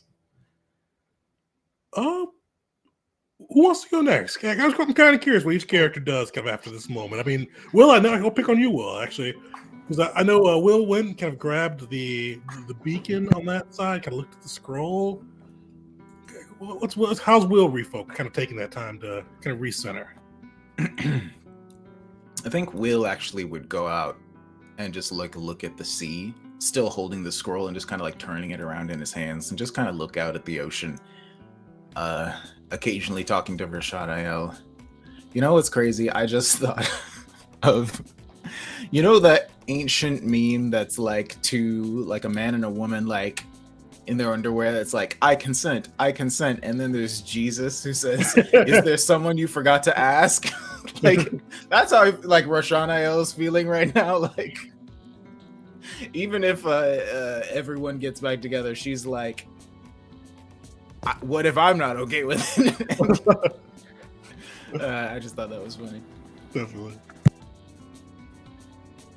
We kind of get some sea breeze, get kind of the chance to.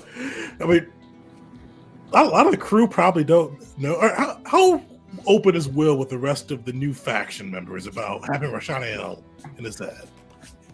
I think he's never like outright said it to them, but they would have seen him like talking to nobody occasionally, or like interrupting himself, or like speaking to somebody who isn't there. Like they gotta know something is weird about him, but I don't know if he doesn't make it like public knowledge. He's just not going around telling people that, like, everyone he meets.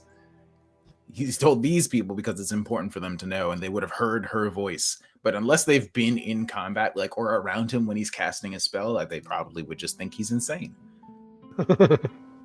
Some of the red shirts are giving you a wide berth, but you additionally do see Beshnik kind of grumbling up and goes, "Here's your face seeing red," and hands you the glass before scuttling off, and kind of checking on the rest of the Gavels.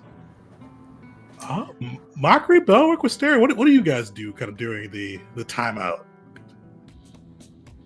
Wisteria will head to the library, get out some sheets of paper, and at one of the desks, both referencing other books she has for ideas and also, writing out on her piece of paper, start writing a draft of the bylaws for the Gavel of how to handle leadership departing, all the how the wealth is distributed, and just making sure that the organization as an organization is prepared for whatever might happen. And there's definitely, if anybody sees her inking out the writing, there's teardrops mixed with the ink on the page. Don't say that. No. Not in the ink. Crying ink? Locked himself in the bathroom and he's crying his eyes out while shakily sipping on some ale. Beshnik kind of awkwardly gives the ale too. He's just he looks like he's gonna do the nice thing and he holds his hand like he's gonna do a there, and then he just goes here. Here, and then just walk That would off. make him cry harder! What? Just like he's expecting to be comforted for a second, so here. And it's it would be even more awkward as he saw. That's just not the most emotionally mature He's not kobold. very social. Elric would be, he would grab two of the pale ales and head back and just start talking to Bear and be you just explain the scenario to him. He was the guy that we hunt with, he's yep, Shinzo Z. Seriously, Bear's what? And he's I know, he's a good dude, but I don't know what the future's gonna be. So he would just be kind of explaining the scenario to Bear. Bear's a really good active listener. Does Bear know what Shinzo Z is? No. Okay. That's all I that's what wanted I to think. know. But he's really good at validating Belric's Yeah, feelings, I right? mean, he's just okay. He wouldn't understand what Shinzo Z is, but I mean, Bear was there. The portal opened. He got to see a real weird, shadowy figure. Yeah, I imagine the animal wouldn't like. he would have no clue. Up the mountain, he got to see you walk in shadows. But Oh, that he's doesn't seen him mean- twice, God. Or I've seen a shadow twice. To be fair, he's still an animal. Is he going to grasp the concept of a god? No. No. That's why I was explaining this to him. He's just okay, whoa, he's just he's mimicking my vibe, Now that's a setting question. Do animals know, in some settings, the like animals all know the goddess of nature. It's usually a goddess. Is that the case in Kazuya? So the goddess of nature in this one as well. Like not like know her, like they would know her presence. It's one of those things if she was there, they would basically know that this is a being to respect, to pay homage to. But it's not like you could talk to him and be like, Barrow's like, hey, you want to go hang out with Hero? He'd be like, who's Hero? More of an instinct than a knowledge. That's the best way to put it. More of an instinct than a knowledge. Yeah. Taken every time you've run her dinosaurs, they fought with her might. I have lost 2 characters to the dinosaurs, Tegan. They know God. Oh yeah, for the others folks. So in all of like Hero's sanctuaries, which are like those little like kind of green like bushy spots, like appear randomly on certain continents. Those are like just Hera decided after the Infernal Conquest that she was making her own nature sanctuaries, even if those countries didn't want one there. Made them there, filled them with dinosaurs and other like just crazy life forms, and said don't touch them. My character ate one. It was part of the reason why he was focused on so hard, if I remember properly. Perfect. So after like an hour, you guys are able to kind of just do your own things, right? Meditate, write bylaws for dissolution, have a good talk with Bear, good talk or a talk with Rashaniel, or even I don't know if it's a good cry. At least cry it out for a bit. Eventually, you guys are able to kind of meet back up. You do see Ostin kind of comes and gathers you all, and just kind of with definitely a little bit more tact than Beshnet. Mockery, if you were still crying, he definitely would put his hand on your shoulder and say, "We'll figure it out." I mean, everybody has a bad day. I didn't even know what the Gavels did when I joined you all, but I think we could figure out what you guys do. Hopefully, we can keep everybody together and figure out a path. It kind of just gives you a reassuring nod. G, you see him come into kind of like the meditation, the room where you're meditating. There's definitely enough empty rooms on the ship right now where you can definitely find some space to set up some candles. It's going to give you a polite tap on your shoulder and say, G, it's time. We got to figure this out. Will, he'd kind of come up to you on the deck, kind of waiting for like in between Will speaking, and then like looking like he's listening to Rashaniel, like looking for the perfect break, even though he can only hear one side of the conversation. And go, oh, if Rashaniel's finished, we would love to have you back. Yeah, she ain't got that much to say. We know how she feels. He makes his way to Wisteria as well. I'm not sure with Wisteria. Wisteria seems like she would hide her tears. I think every time she's cried, she said, would she like, you would definitely give a polite knock at the library before coming in. How is Wisteria at that point? Like after the knock? Yeah, I think it would like, she'd be in the zone writing stuff, so it kind of catch her off guard. She'd maybe like knock some papers, even spill the ink maybe, but then quickly try to like dab it up and make herself look more presentable and wipe her eyes and take a breath before opening the door. There goes Wisteria. Need you back in there. Everything all right? It's a lot of planning to do, and I'll just push past and head over in that direction. Belric, he's gonna come down because I don't know because I don't think you told the rest of the group that you could talk. You actually talk to Bear now, but he's gonna come down here. You're like just growling back and forth at each other, and it's like Belric, they're ready for you. Another beer. I'll tell Beshnet to bring you one to the room. Aye. All right. I'll head there. But eventually you guys are all reassembled. Beshnet does bring you that pale ale. And pretty much the Fesian pale ale, it's an IPA. It's hopped up to be able to kind of be able to like transition on the ships and all that. Yeah, they bring you back to this empty room. You guys have dubbed the meeting room. And you see your fellow Gavels surrounding you once more. Maybe for the last time, who knows? What do you guys do? Mockery, his eyes are red and puffy. He's dried his tears, and he'll half humoristic, half to begin this seriously, he will take his hammer and onto the table to start this. Well, a lot has been said, a lot has been done. But we are still here. I have some thoughts on how we may possibly continue to still work together. First things first, Mockery, you challenged me, and I refused that challenge. Nar had a thing or two to say about that. I will fight you. We will fight. It won't be for the fate of the Gavels. That needs to be decided by words. But I do accept your challenge, because I cannot refuse a challenge from an equal, and you are, in your capabilities, my equal. Okay. Secondly, I think all of us, and I do mean all of us, have to, if we wish to continue working together, let go of the idea that we can do this without making compromises. Is that fair to say? Agreed. Wisteria, and he looks at Wisteria, because Wisteria was really set in stone.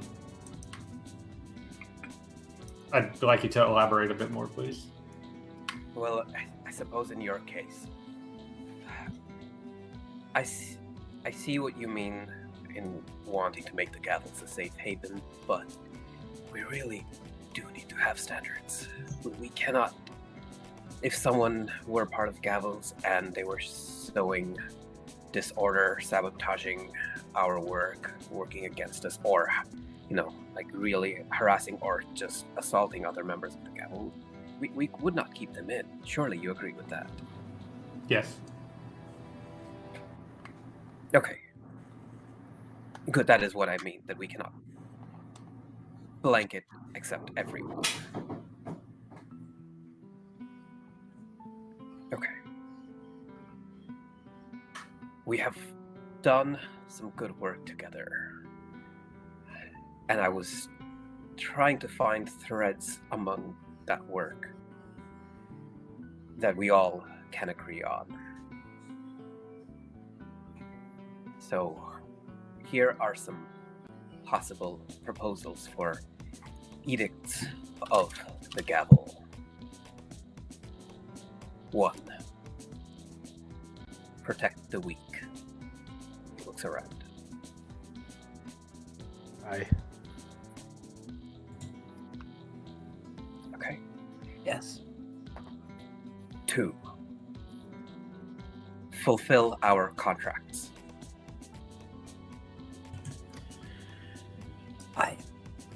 Yeah. Aye. And then again, he turns to Wisteria.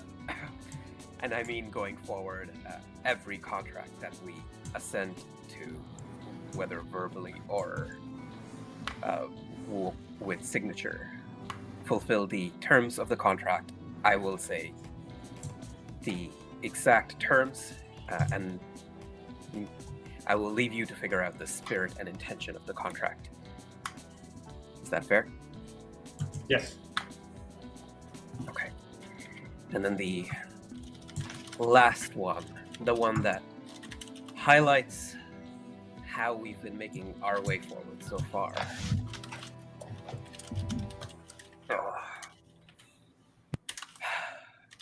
Create and strengthen connections between diverse folks.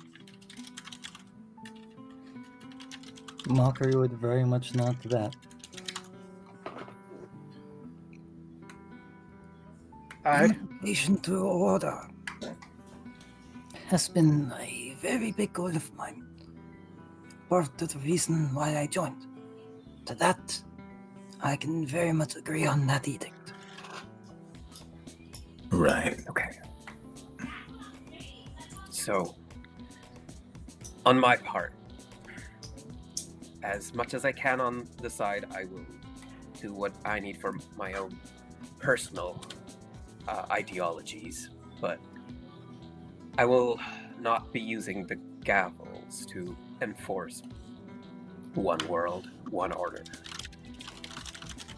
And I suppose this is the request that I would make of Mockery, that if you do wish to continue the whatever veneration of Shinzo Z and creating these new Shinzo Knights, that you not do it under the banner of the Gavel, that you not do it while in the offices of the Gavel, that you not do it while wearing a badge that identifies you as a Gavel, and that you clarify that you are not doing it as a member of the Gavel. Mockery thinks about that for probably, I'd say, 30-ish seconds before slowly nodding. Not like he's agreeing just yet, but more so like he's getting to that point before fully nodding. I can make it to where these new Hell Knights are their own order, separate from the Gavels, with no affiliation. The only string that would connect them is myself, as a member of the Gavels, but I would not be a Gavel while doing so. That And I can compromise to. now, that is a hit to our reputation that the rest of us will have to take with the hope that it is an investment, and that eventually that these knights that Mockery creates, with his heart being in the right place going forward, that people eventually see them as doing good in the world. That is what I have been thinking of so far.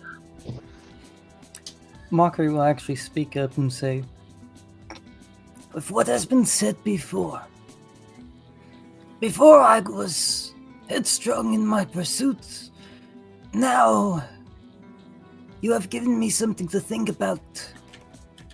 A possibility that my goals prior for you, a unified hell, is simply not possible with Shinzo Z existing at all. If that is truly the case, which I do not believe as of yet, but if it truly is the case, then I have messed up big time. I could not simply return to the Hell Knights, and the other infernal gods have already branded me as traitor. And if I must turn my back from Shinzo as well, I could not draw my power from anywhere else. Effectively, I would be barely a swordsman. I do not even think Hyena would follow me. What in the future, and it is not my path as of yet, but in the future where I do not follow the infernal gods, would I still be welcomed into the Gavels, even if I was weaker? Broke. Yes, of course. I do not think that the strength in you is entirely the gift of the gods. I think it is your heart and your pursuit and your determination, and that will bring you back to the position that you were with the gifts from the god, and maybe even take you further. Gee, I'm 1.5 feet taller than when we first met, and that was from the gifts of the gods.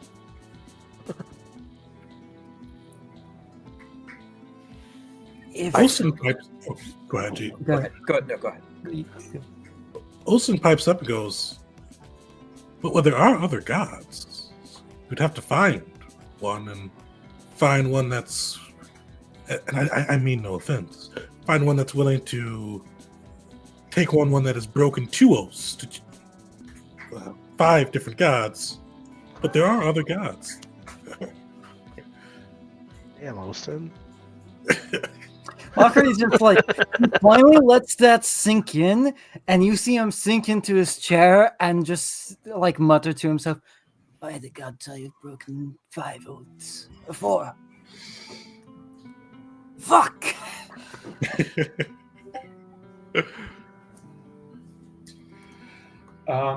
So I have some questions. So I certainly agree with all these ideals, and I mean, honestly, they fit with what I believed about the gavel prior to today. And ideals are useful to an extent, but it's going to come down to how each of us individually interprets them in our day-to-day operations of running the gavel. Because the idea of creating and strengthening connection between diverse folks is why I invited Mockery to join the gavel in the first place. I had read about him. I knew how different he was. I knew he would be a liability to our reputation, but the things that he offered outweighed that. Whereas you might take a different interpretation of that ideal to if it comes into conflict with one of these other ideals, and there's a situation in which we can't fulfill all of our ideals, that might also create problems. So as long as we are prepared to address these specific situations as they come up, because they will come up,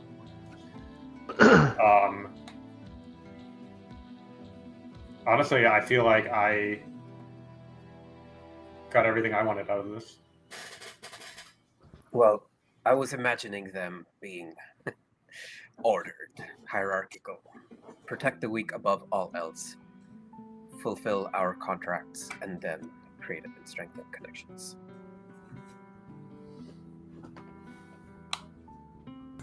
Makes sense to me.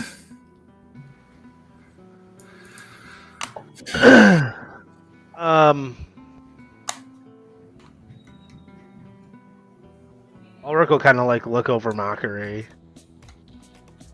like inquisitive, but then he'll nod in agreement.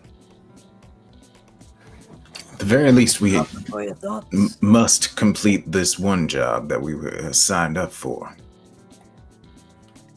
I don't think we have a choice in that. Sorry, you cut out for a little bit. Did you say don't believe we have a choice in that, or I believe we have a choice in that? he said, I don't believe we have a choice in that. Right, yeah. But Beric, you seemed like you had something on your mind. It's difficult to trust you at this point. Not only have you forsaken your gods, but you've pledged yourself to a god of chaos and deception. This would have been easier if he didn't tell you. Did he tell us? He did. You did. Okay. That would have been anathema to your own beliefs. Nation. Like I said, I'll follow Jeet's rule, but I've got my eye on you, and the second you start causing ruckus, chaos within this organization that is for the good, all bets are off. What if I were to spread the word of the infernal gods to our followers? It's been something I've tried to do before, be it their training, philosophies, edicts, even the worship. It seems to go against one of Jeet's requests that you leave all of your religious talk outside of the gavel. Am I wrong? Mockery would look to Jeet.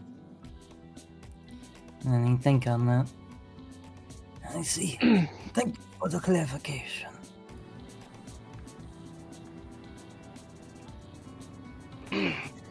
And what if a weak member of the Gavel joins, and the best thing for them is to accept infernal power the way Mockery has? Would they be transferred to whatever faction I start up, or would they remain here and merely worship the infernal gods as well? Say that first part again. Ah, dang it. Sorry. Would they be transferred to the faction I am creating? Or would they remain here as a Gavel? Say that first part again. I heard you.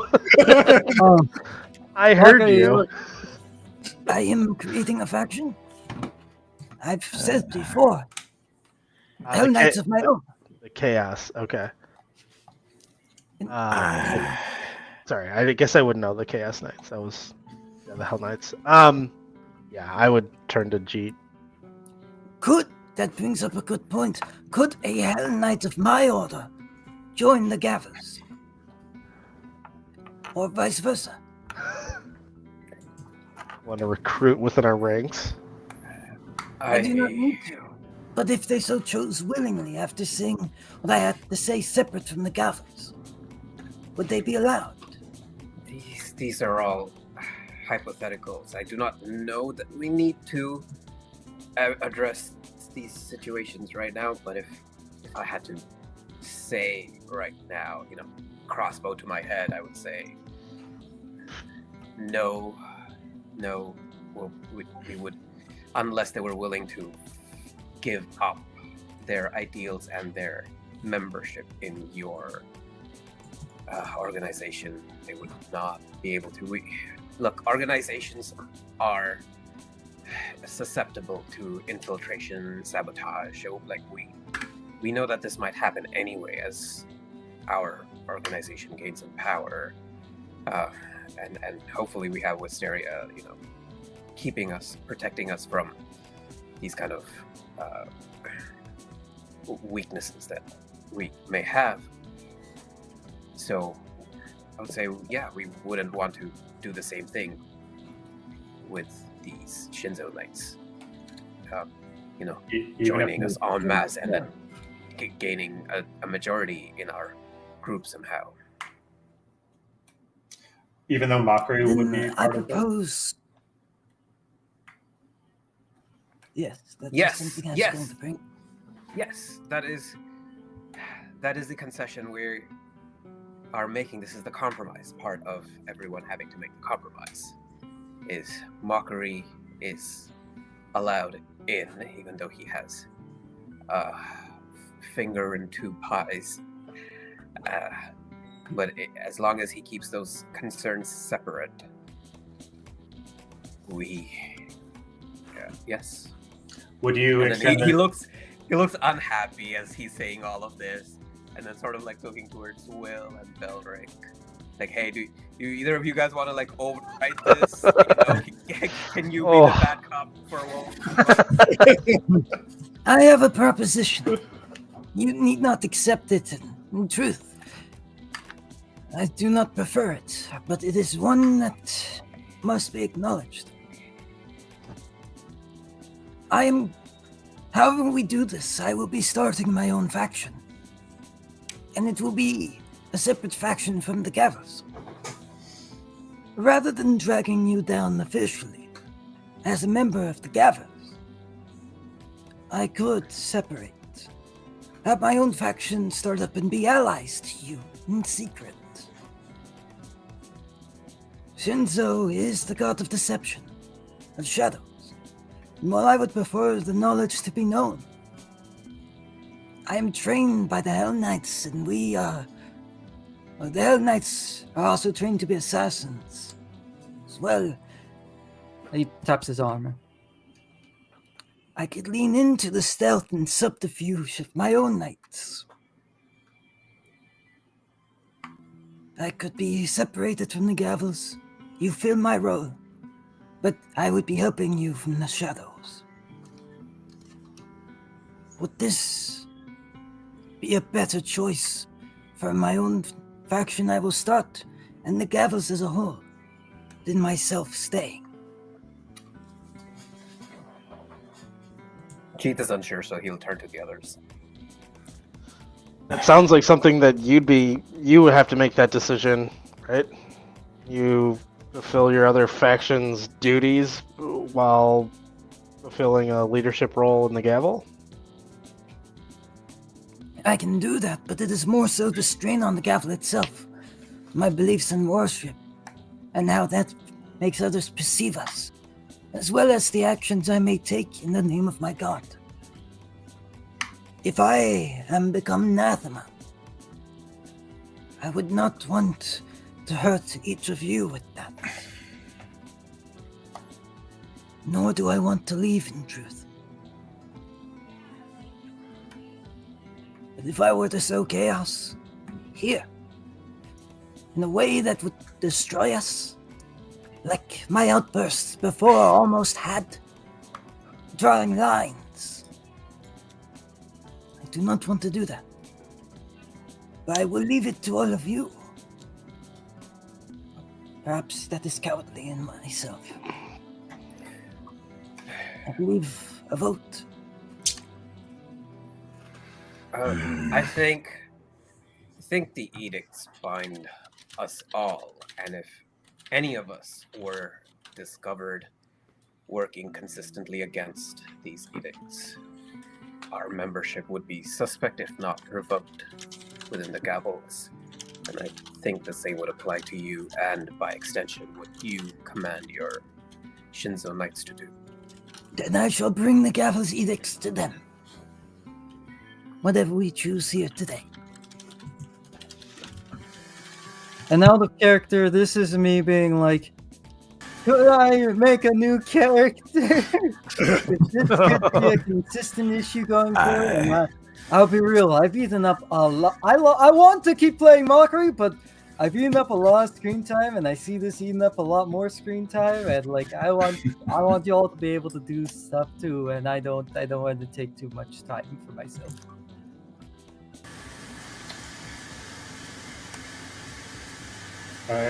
Gee, one more point of clarification. So we've determined that Mockery is fit to serve as both the leader of the Gavels and the Chaos Knights, but other members cannot be part of both organizations. Does that same rule apply to other members of the Gavel leadership as well? At this point, I do not know. It is too much. I do not have this all figured out. I mean, Wisteria asked for clarification enough, so can you clarify? What do you, like, give us an example? You're asking Wisteria? Yeah. I mean, I was fully intending on joining the Chaos Knights as well. This makes Mockery do a double take, like, huh? What? Even Austin looks a little surprised. He goes, Wisteria, you want to pledge yourself to the Chaos Knights and Shinzo Z? I thought you were already underneath the Goddess of Knowledge. I would hope, like myself, she would like to know more about Shinzo Z. But if She not, does not like Shinzo Z. She does not.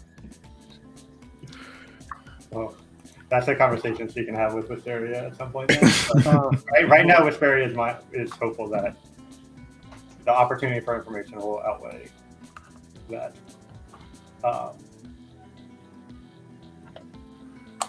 as I said before, she looks at decisions, and as new information comes, she might change decisions. But right now, that's where she's at. Whoa. Sorry, Tegan. The contract that we signed, the one to help Kata. How? Yeah. What? I'm sorry, I can't remember exactly everything that was in it or what it entails or everything like that. Is it like the kind of like that's going to take a long time to fulfill, correct? Basically, it lasts until Kata is retaken or you die. And basically, that's the contract. Basically, you would dedicate yourself to retake Kata, make your way to Kata or to the meeting point as quickly as you could. In return, you gain the ship, and If somebody Right. left the Gavels, I'm pretty sure you could work with the monitor that's on board the ship to see if they could be removed. But otherwise, the Gavels with their newfound ship are tied to the retaking of Kana. Right. Will just says, listen, my life has never been my own. I'll fulfill whatever contracts I'm a part of. Gives a pointed look to everybody. Both of them. We'll see after that what I do. Maybe I'll finally be free for once. But right now, doesn't matter what I want. I'm here. I'm doing the job.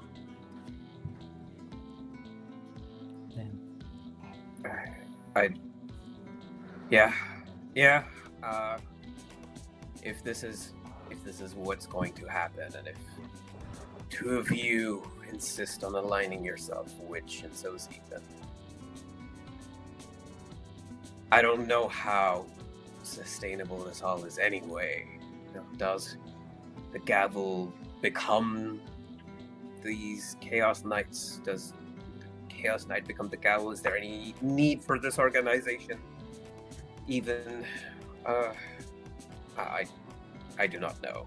So, maybe we just move forward with this contract first and then see how things turn out at the end of it. I was pretty scared with where we're at when we took our break. But now I'm feeling a lot more hopeful, and I recognize your fears about things getting worse, but I trust the Gavel enough at this point that we can have our cake and eat it too. The Gavel will remain the Gavel.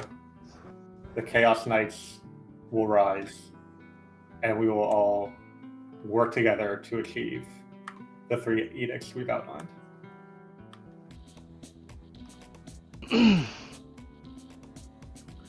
Belric spits after he hears that and walks out of the room. He heard what Will and Jeet just said. Like, yeah, we'll see what happens, and if this is what happens, is what happens. But Belric's not happy, and that'll be his part. Chaos Knights in your speech hysteria. Oh, it's I mockery. think she actually did. Yeah. She may be contractually obligated to. Oh yeah, that might be the thing. Like, we might not have been able to say anything other from Chaos Knights. I just didn't pick up that mockery was avoiding that term, but let's go with that. Oh no. Mockery has not once called them Chaos Knights and has been actively avoiding it. But now it still hits the nail on the head because that's exactly what they are. He's just avoiding that fact right now. Yeah. Well, was there Can a I- camp though? Hold on, let me check some rules real quick about one of my spells. Is message subtle? Yes. Yeah. Okay. Yes, they made it subtle. Cool. I just want to cast message to Belric. And he just says to Belric as he's like leaving, "I'm with you, Belric." Yeah, I don't know if I can. Second, I'm done with this contract. I'm out of here. Yeah, am I able to communicate back or? Yes, you can speak a couple of sentences back before the connection breaks. I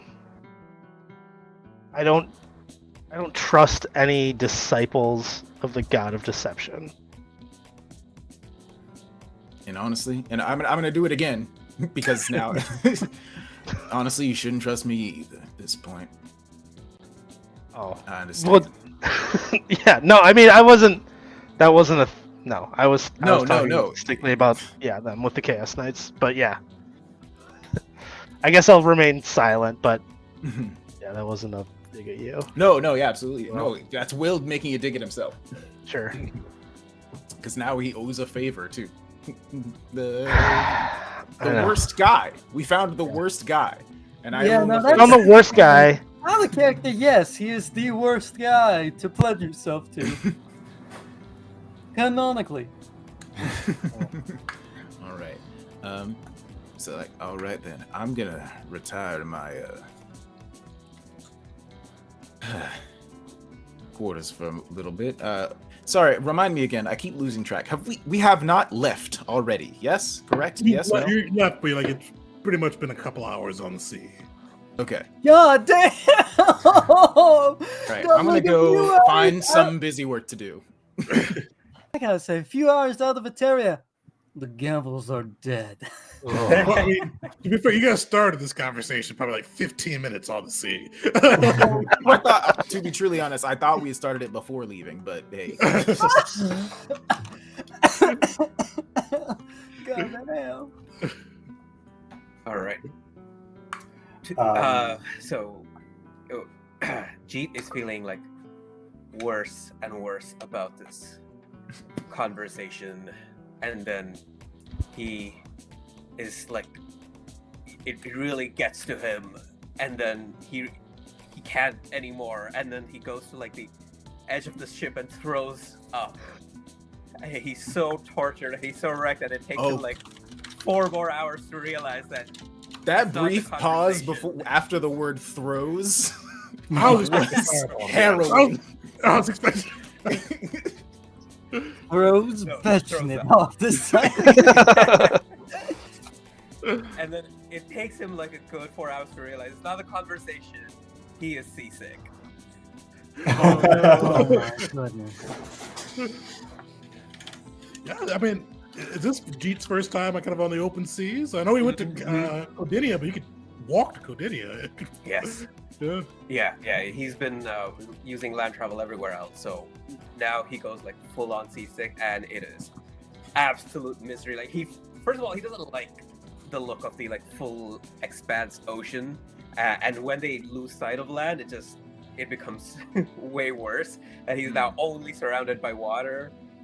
It's terrifying. And on top of that, the seasickness. And what just happened with the Gavels. Will cast Enfeeble on G. Can't tell the difference. After everyone else leaves the room, Wisteria is going to give Mockery a hug and say, "Thank you for saving the Gavel." I feel like I just destroyed it. If Jeet had gotten his way originally and you would have had to leave, it wouldn't have been the Gavel anymore.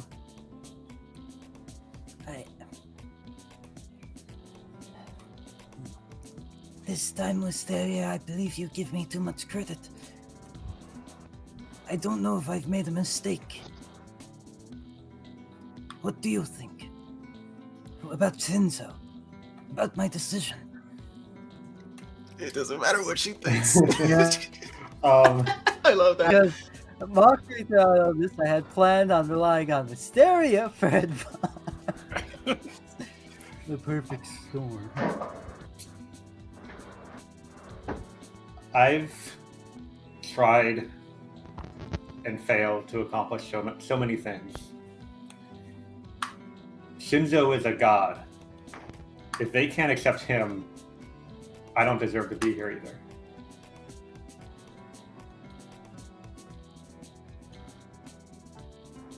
Mockery would acknowledge that. And be quiet for a while. Just thinking.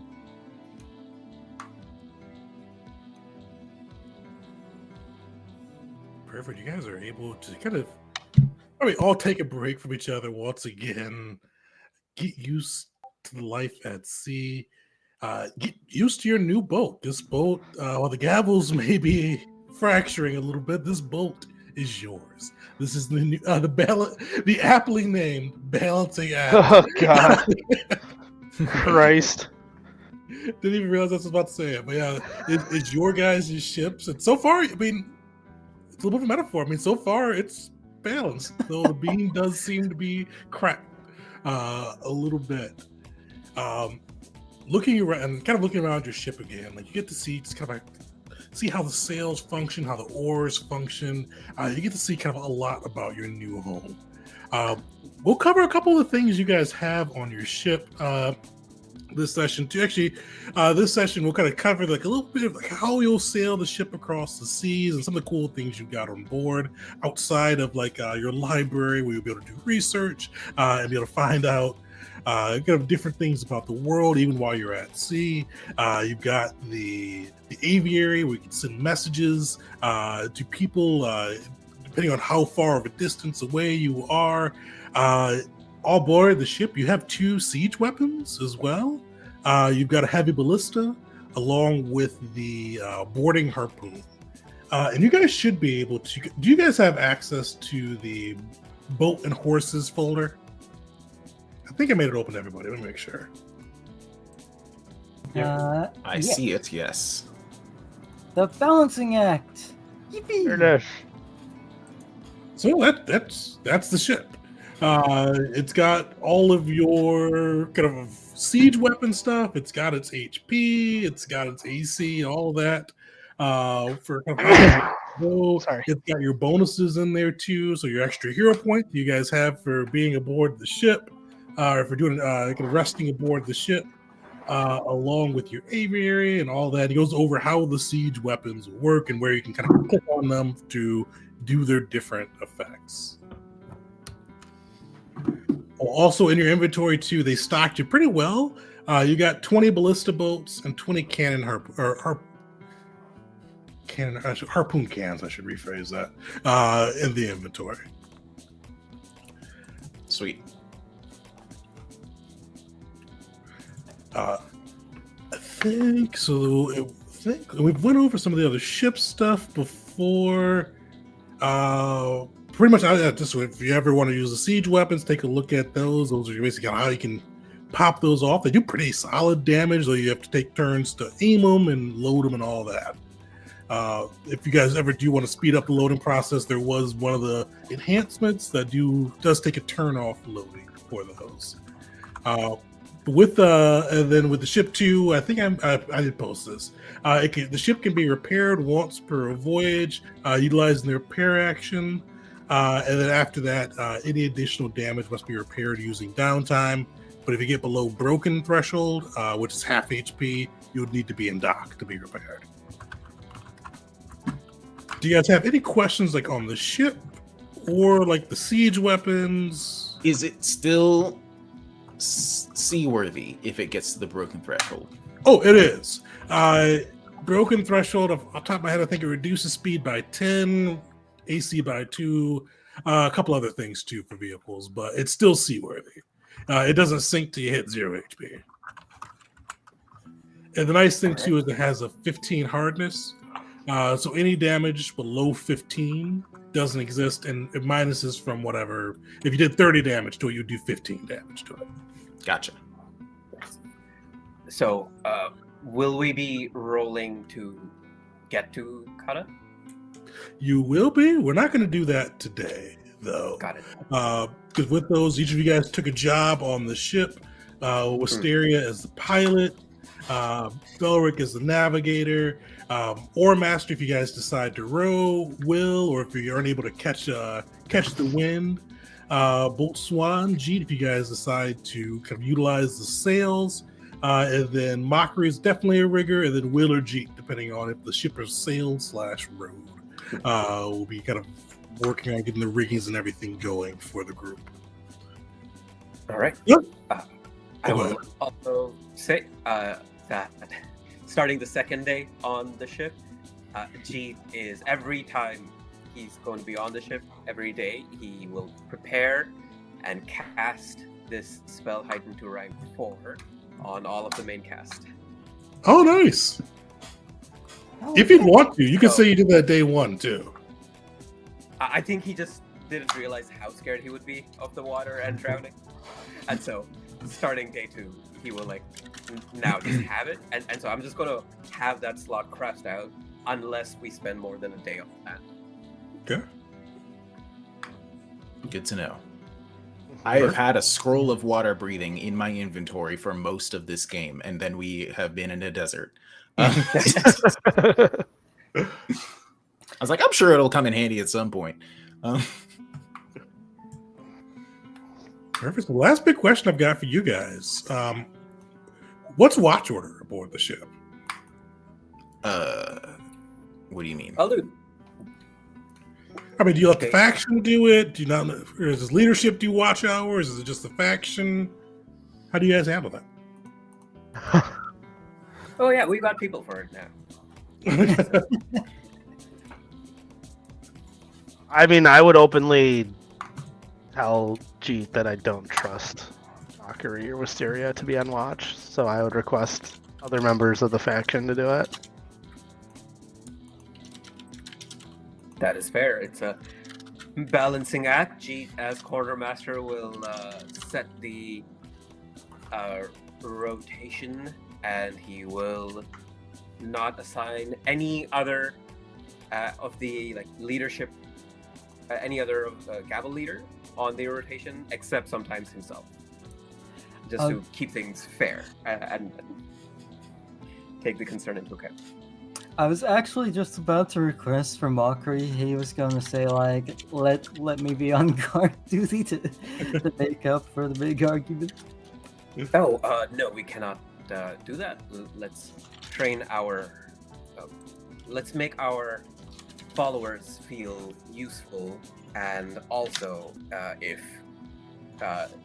Shinzo decides to render you blind at just the right moment, we just cannot afford that. So, let's give the followers a chance to develop their skills.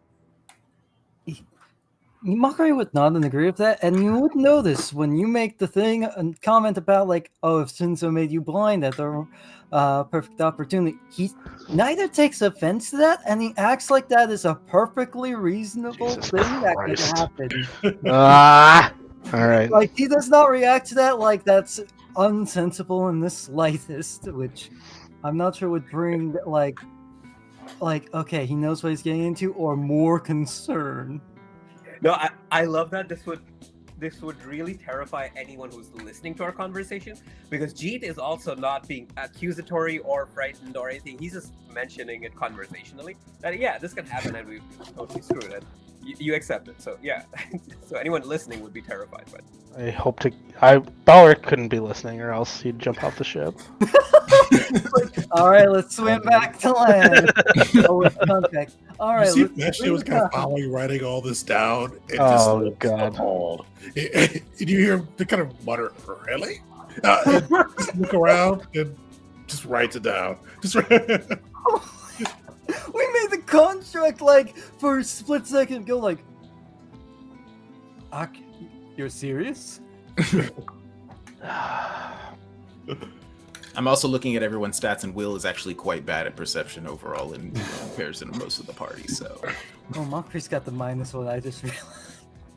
-1 to wisdom. So it sounds like the red shirts will be doing kind of guard duty. I mean, Yeah, their yes. screams as they die will make a good siren. oh god, occasionally, Jeet will take over, but only during daytime. For nighttime, he leaves it to the others. Okay. Somebody roll me a d20. Get skis out I there, guess man. He's a I'll swashbuckler. take it with, chaos. I shouldn't have said it. Oh no.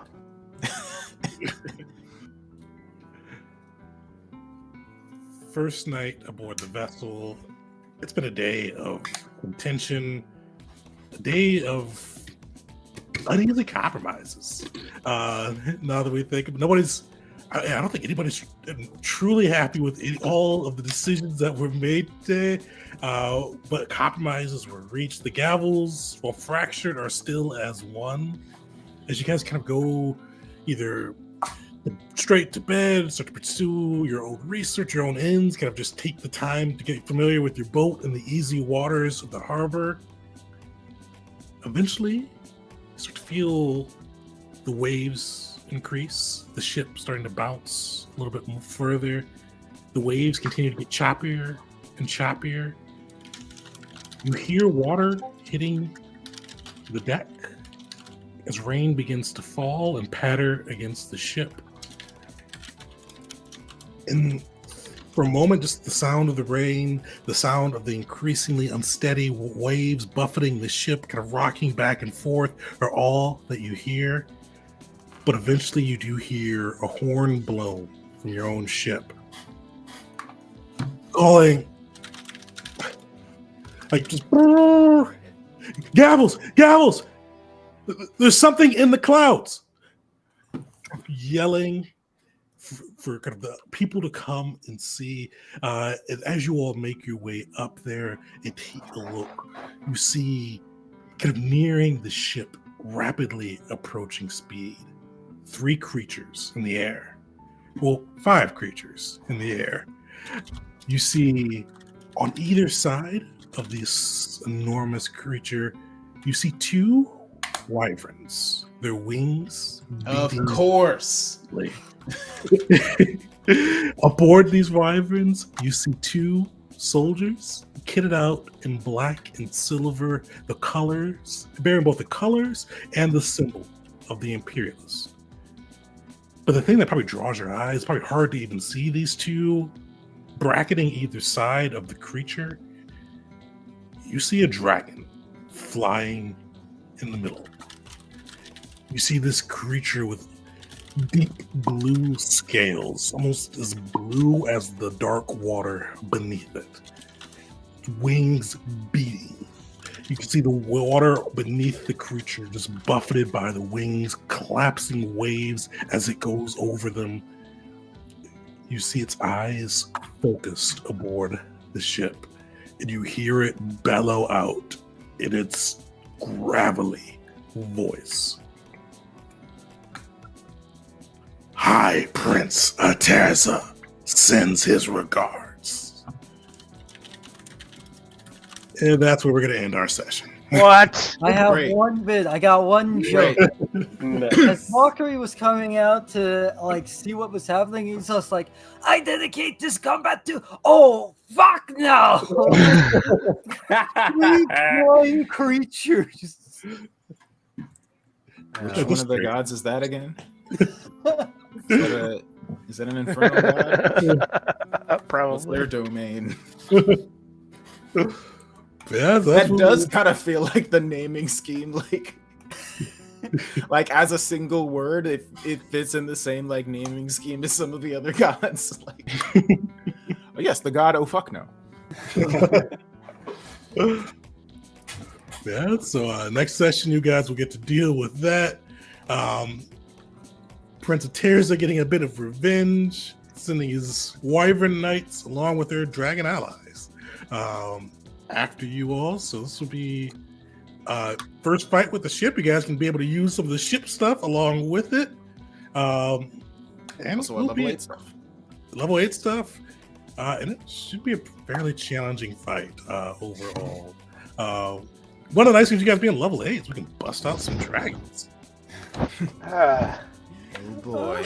I Happy thought, day. like, damn, because of all of these moral decisions, I'm gonna have to make a backup character. There's a dragon in the open ocean, and we're on a ship made out of wood. It is one dragon. Maybe, I mean, who knows?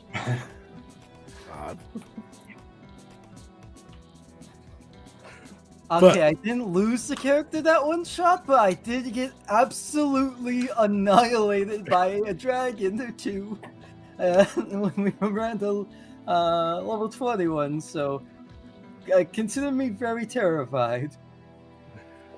But that's where we'll pick up next session. So join us January 9th. See the crew if they could prevail. They'll truly begin their journey to Eteria in earnest as we get kind of through the seas and make their way over to Kata. So definitely make sure to join us on that side. But thanks for hanging out, everybody. We'll see you all next time.